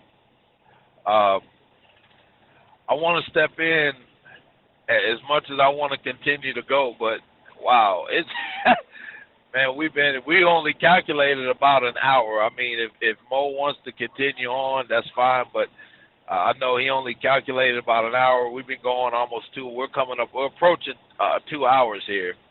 And I just want to say if there are any other questions, let's try to begin to work toward a close. And I will say this, we have already calculated and talked about doing other segments where he's going to basically break it down, and maybe he's going to come one night and specifically speak about trust, you know, how to get set up, all of the benefits, and just specifically speak about trust. He may specifically speak about business credit. He just pretty much tonight gave us a summary of, what his business can do and the different things. I mean, it's a wealth of information, but I want to be able to just come forth and ask, are there any other questions so that we can begin to work toward a close? We don't want to tie him up all night. Yeah, I wanted to make sure, I'm sorry, if I could just say this real quick. New York City, stand up. Okay. Do you have websites? I have the phone number. I'm assuming that's your cell, and a Facebook page or other means of being able to reach you electronically. That one thing right there is what causes more time having to say stand up. Let's sit down. Look, hey, Mo, I just want to tell you thank you very much, sir. Again, my name is Big C. You can call me one time, whatever the case may be, man. But God bless you, bro. I appreciate you coming in. I got to get this trailer dropped. Yeah, brother Mo, man, I appreciate you. I thank you for the information, and I will be in touch. Well, to let y'all know, we spoke about it. Mo is going to be our official XTI business attaché. Man, I'm just so excited, man, and I'm excited. So yeah, he's going to be on hand. So I mean, we're gonna put his business on blast, and we're just gonna network it and pull this thing together, man. That's what we're about. That's what we're gonna do. Why is it I can actually see Mo with us May 19th, sitting there on the promenade deck, chilling and discussing these very things? Big C. Big C, I was thinking the same exact thing, Big C. Yes, sir. Mo, we are planning a cruise next year, man. We got to have you with us, brother. We got to have you with us. But, Mo, is there anything else that you wanted to touch on, or are you prepared to go ahead and close out? The ball is in your court, man. Okay, well, truthfully, gentlemen, I can talk about this stuff all night long because this is what I love to do. I love to disseminate information. However, I do have to get to the house. I'm hungry. I need to get something to eat and get some rest for the next day because I'm in my office. As soon as I drop my baby off to the daycare around 8:30, I'm in the office, and I've been having some long days over the last month getting everything restructured. And to answer the question or the statement to the other gentleman who asked about my social media and everything, I'm actually in the process of revamping all of my public information, because if you were to Google my business right now, Keystone Business Dynamics Incorporated, what you're going to see is the business development and government contracting aspect for minority-based businesses. And that's another thing that I even forgot to talk to you guys about. They have this thing called the socioeconomic program written inside of the Small Business Act, where the federal government has to give 30 to 35% of all federal contracting opportunities to minority-based businesses. And literally there are billions and billions of dollars just sitting there collecting dust. So when I first started my business, that was the number one thing that I was focused on. MBEs, which is minority-based enterprises, and what's called the EDWOSB, which is an economically disadvantaged woman-owned small business.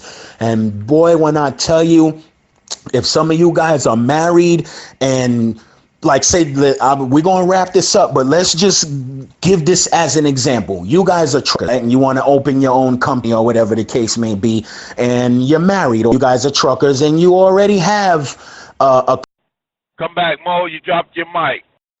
Oh, my bad. I had a phone call come in. So what I was saying was, if you guys are truckers and you're married, girlfriends, or whatever the case may be, say for instance, you and me and any one of you brothers can get a government contract to move some freight for $2 million, $5 million, or whatever the case may be. But if a woman owned a trucking company and went after that same contract, she would get it before we would, because they do these things to level the playing field as it relates to women-owned businesses and minority-owned businesses as well. And there's so much information that I would love to share about you guys. But to answer the gentleman's question, the reason why you kept my website, I actually unpublished the website because I'm changing up some of the verbiage, because I'm a freight broker now, and that is going to be my main thing that I'm focusing the business on. The business development and consultation is going to be something, I won't say it's going to be on the side. It's just going to be a different division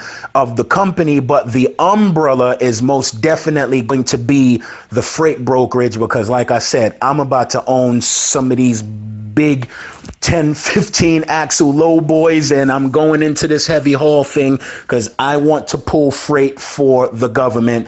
These guys have net 7 terms. They pay in 7 days. They pay big money, and that's what I'm going after. So if you was to Google me right now, it's just all about government contracting and business development and consultation. So I'm going to be working on that for the rest of this week. So by next Monday or so, my website is going to be republished. So because I had to change it around for quotes and things. So when I'm in contact with shippers and they need a quote from me, you guys know how that whole situation works. They'll be able to go to the website and type in the information on getting a quote for whatever lane they need pulled or whatever the case may be. So for right now, you can meet me. You can you can contact me on my cell phone number, 704-575-9736. My office number is 704-676-1500.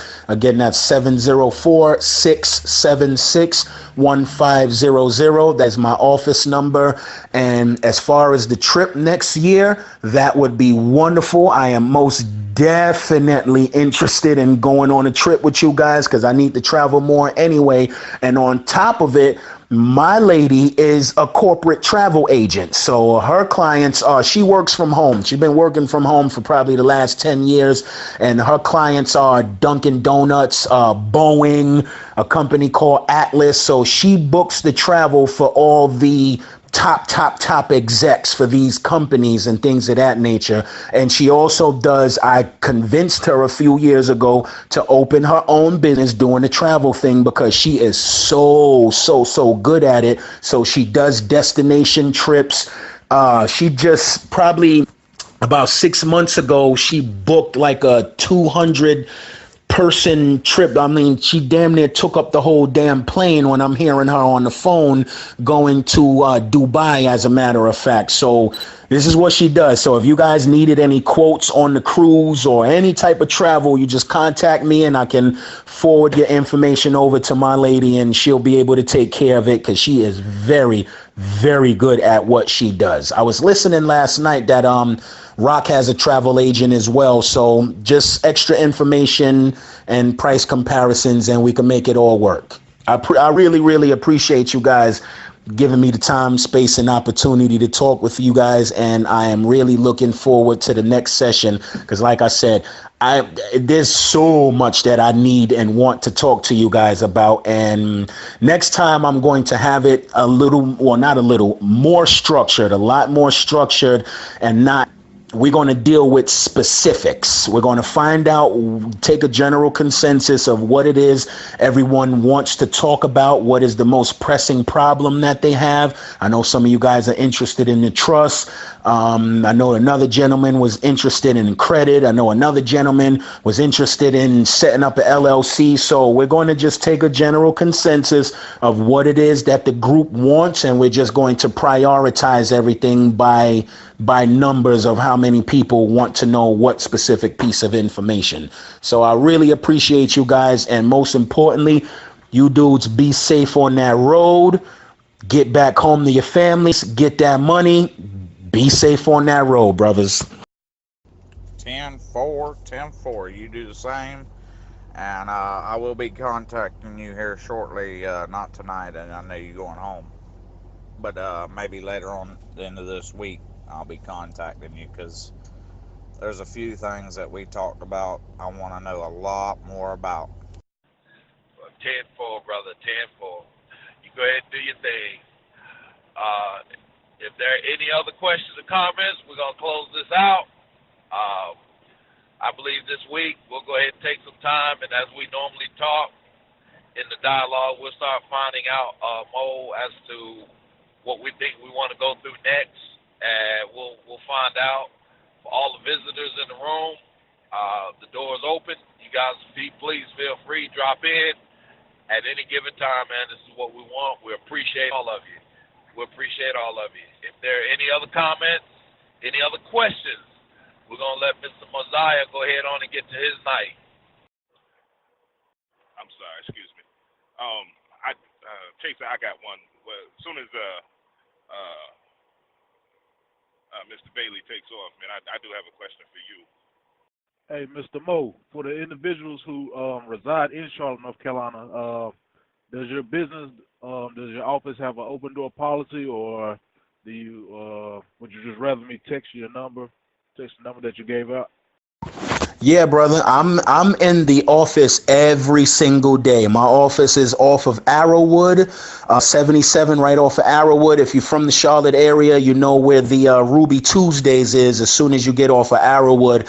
And my office is the office park directly across the street from the Ruby Tuesdays. But I would most definitely rather you text my phone and then we call each other or get back on the phone with each other and we'll schedule a time for you to come through, because sometimes I do leave out of the office and run errands and things of that nature for right now until things with business really pick up and get busy.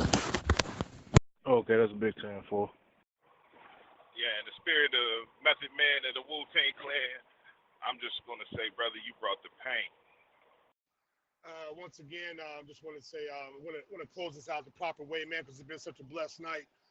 Heavenly Father, Lord, we thank you, Lord. We thank you for this brother coming in. We thank you for Mo spending time with us and educating us, oh God. We thank you for what he's doing. We ask, oh God, that you would just look after him and his family, bless him and his business, that it may keep being prosperous. We thank you once again, Father, for this opportunity, this world of knowledge. We ask that he continue to do as he has done. Amen. Absolutely, gentlemen. Yeah, when you text me, because that I would rather that be our first communication.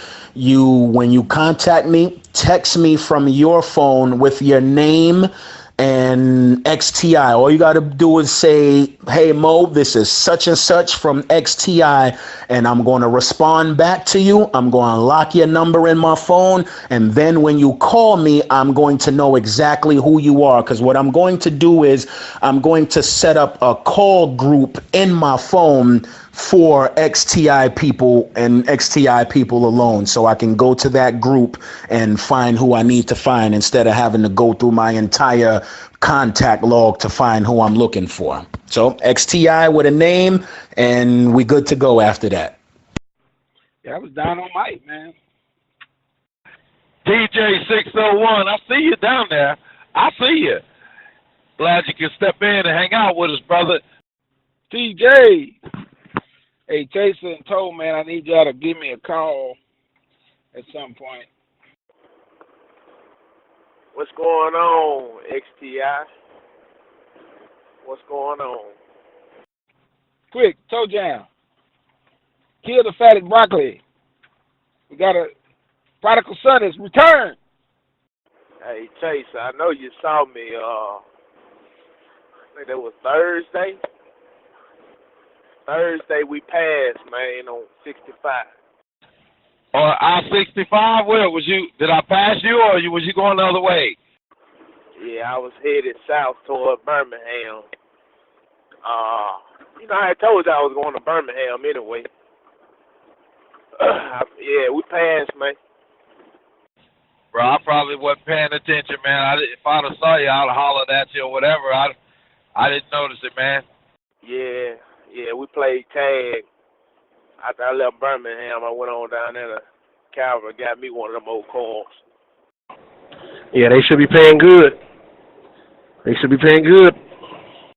Man, every time I go to Calvert, I have something going on. I had to drop weight, man. Man, I had to throw stuff off the truck. I had to throw all my dunnage off the truck, man. And shoot, I was sitting there throwing dunnage off the truck. They said, "You're 400 pounds over." Climb up under the belly of my trailer, throw all that dunnage off the truck. Man, I got up, sat back there, and then she said, "Yeah, you're 80 pounds over." I stepped up in the truck, looked back to Velvet. Oh yeah, man. It pay good coming out of there. I just dropped one in Kenosha, Wisconsin, coming out of Cal. Yeah, Roger's on that. Roger's on that. Don't do it, Chaser. Don't do it, Chaser. Leave her alone, Chaser. He know better. hey, disciple. I'm like, hey, I got to get rid of 80 pounds. Yeah. See, you and your Dominion inside of your truck. Hey, she lucky we was down in Calvert. What you telling Miss Velvet? I just looked at him. I didn't say anything. You just wait till this weekend. You just wait. Dun, dun, dun, dun. Dun, dun, dun, dun. Chaser gonna get a whooping. Chaser gonna get a whooping. Hey, I ain't worried about it. They all wait till I leave, then they up there eating meatloaf. Oh, nice thick meatloaf too, Big C. They eat meatloaf and God, man, I ain't even worried about it. I ain't studying it. Well, keep on, and I won't make you one this weekend now. Keep on. Now she gonna starve you. I told you was mean, Velvet. I told you.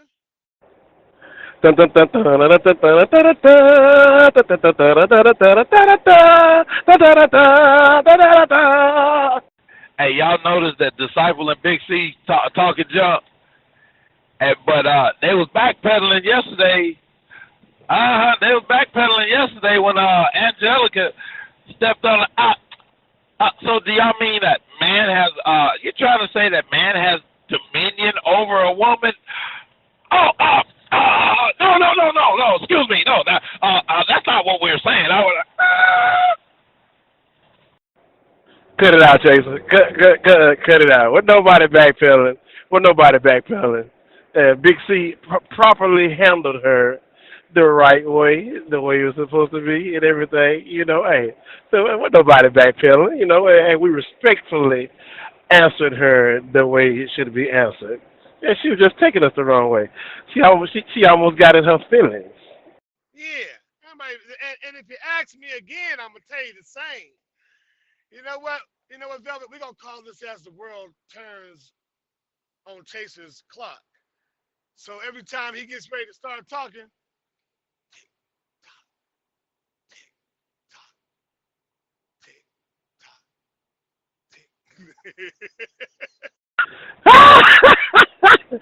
A tick-tock. A tick-tock. Man, I ain't studying y'all, man. Hey, Fats, what's up, man? Paco. TJ still here. What's happening, TJ? Let's see. We got Big Truck. Man, wait. Even Big Truck in here? Big Truck driving. I see you, Big Truck. You going to Dallas this year, dog? What's up, Paco? What's happening with you, doggy? What's going on, Big Fats? Lincoln, what's happening with you? What's going on, Roy? Yeah, roll call. Roll call.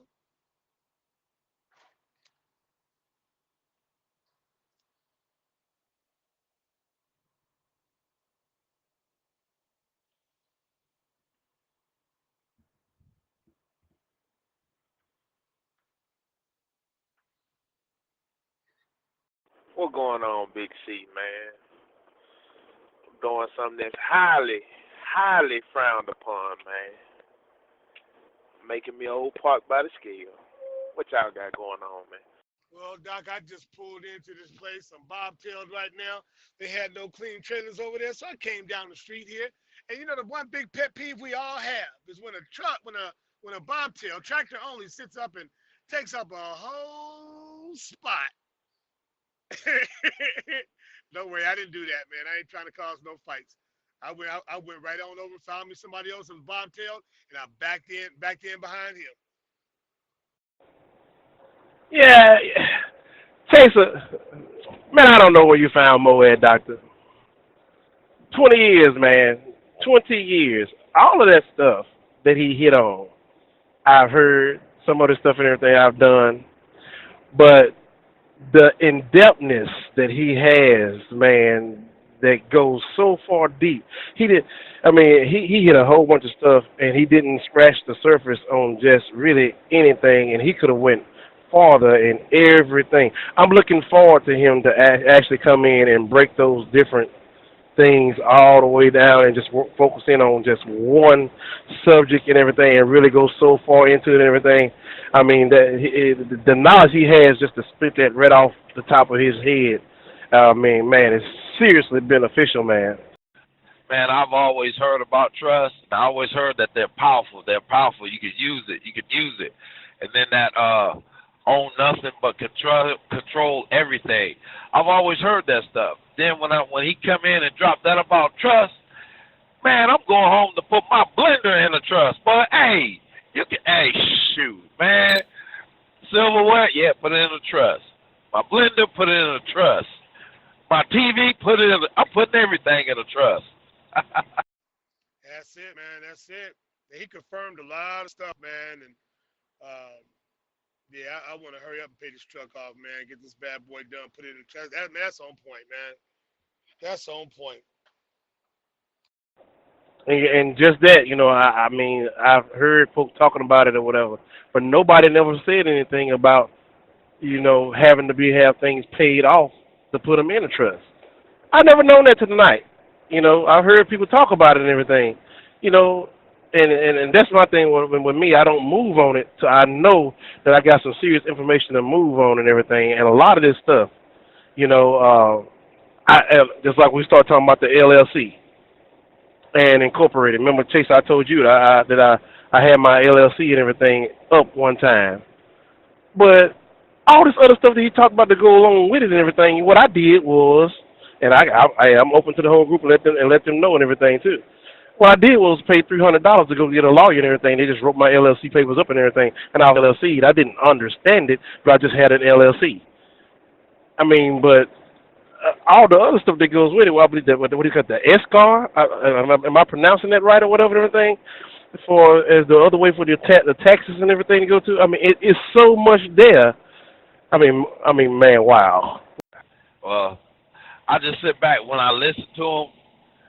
I was sitting there shaking my head because I'm going, okay, I set my business up. I did it the first time. But listening to him, I felt like everything that I thought I knew and what I was out there doing before, now I felt like, man, I was just out there running naked compared to what he's teaching me and showing and telling. Yeah, I'm out there generating, $1.2, $1.7 million a year, growing my business. Then I got all these trucks running up down the road. Man, all that was just liability after liability. You know what I'm saying? Oh man, man, I'm going back to the drawing board. He gonna be busy with me because I'm doing a little bit of everything, bro. I'm telling you, man. And I'm older now, so I feel like, all I do is worry about what can go wrong. So yeah, I'm gonna be working with him, man. Minority based, enterprises. That right there, that's a big one. That's where I was before I shut down last time. I was doing stuff like that, postal contracts. Oh my God, we could just go on and on. Oh, We're in the money. We're in the money. Hey, I'm serious though, Chase. I would like to. So far, I think he's the one. I'm putting something together here. About that cruise, man. And I'm telling you right now, I want that brother to be on the boat with us, bro. He has to be, Chaser. He has to be, man. I mean, that would really pull as many people into this room to commit to this cruise. It's worth it. I mean, heck, if my wife don't even come now, I want to come and just sit down and hear him on a cruise ship. I mean, you talking about getting on conference rooms and everything, and we can really sit down. Oh man, oh the preacher just got to say, oh the hell, man. Well, for all the visitors in the room, we are planning a cruise next year, our first annual XTI cruise. Just keep your head up. Look forward. Look for the particulars to come out. We will be doing this. We trying to keep it busy, trying to keep it moving and grooving, doing what we do. So we're excited over here around these parts. Yeah, May 19th, we're looking at the fact of hitting up into Labadee, Jamaica, Cozumel. Nice little 7-day cruise. Bring your families. Man,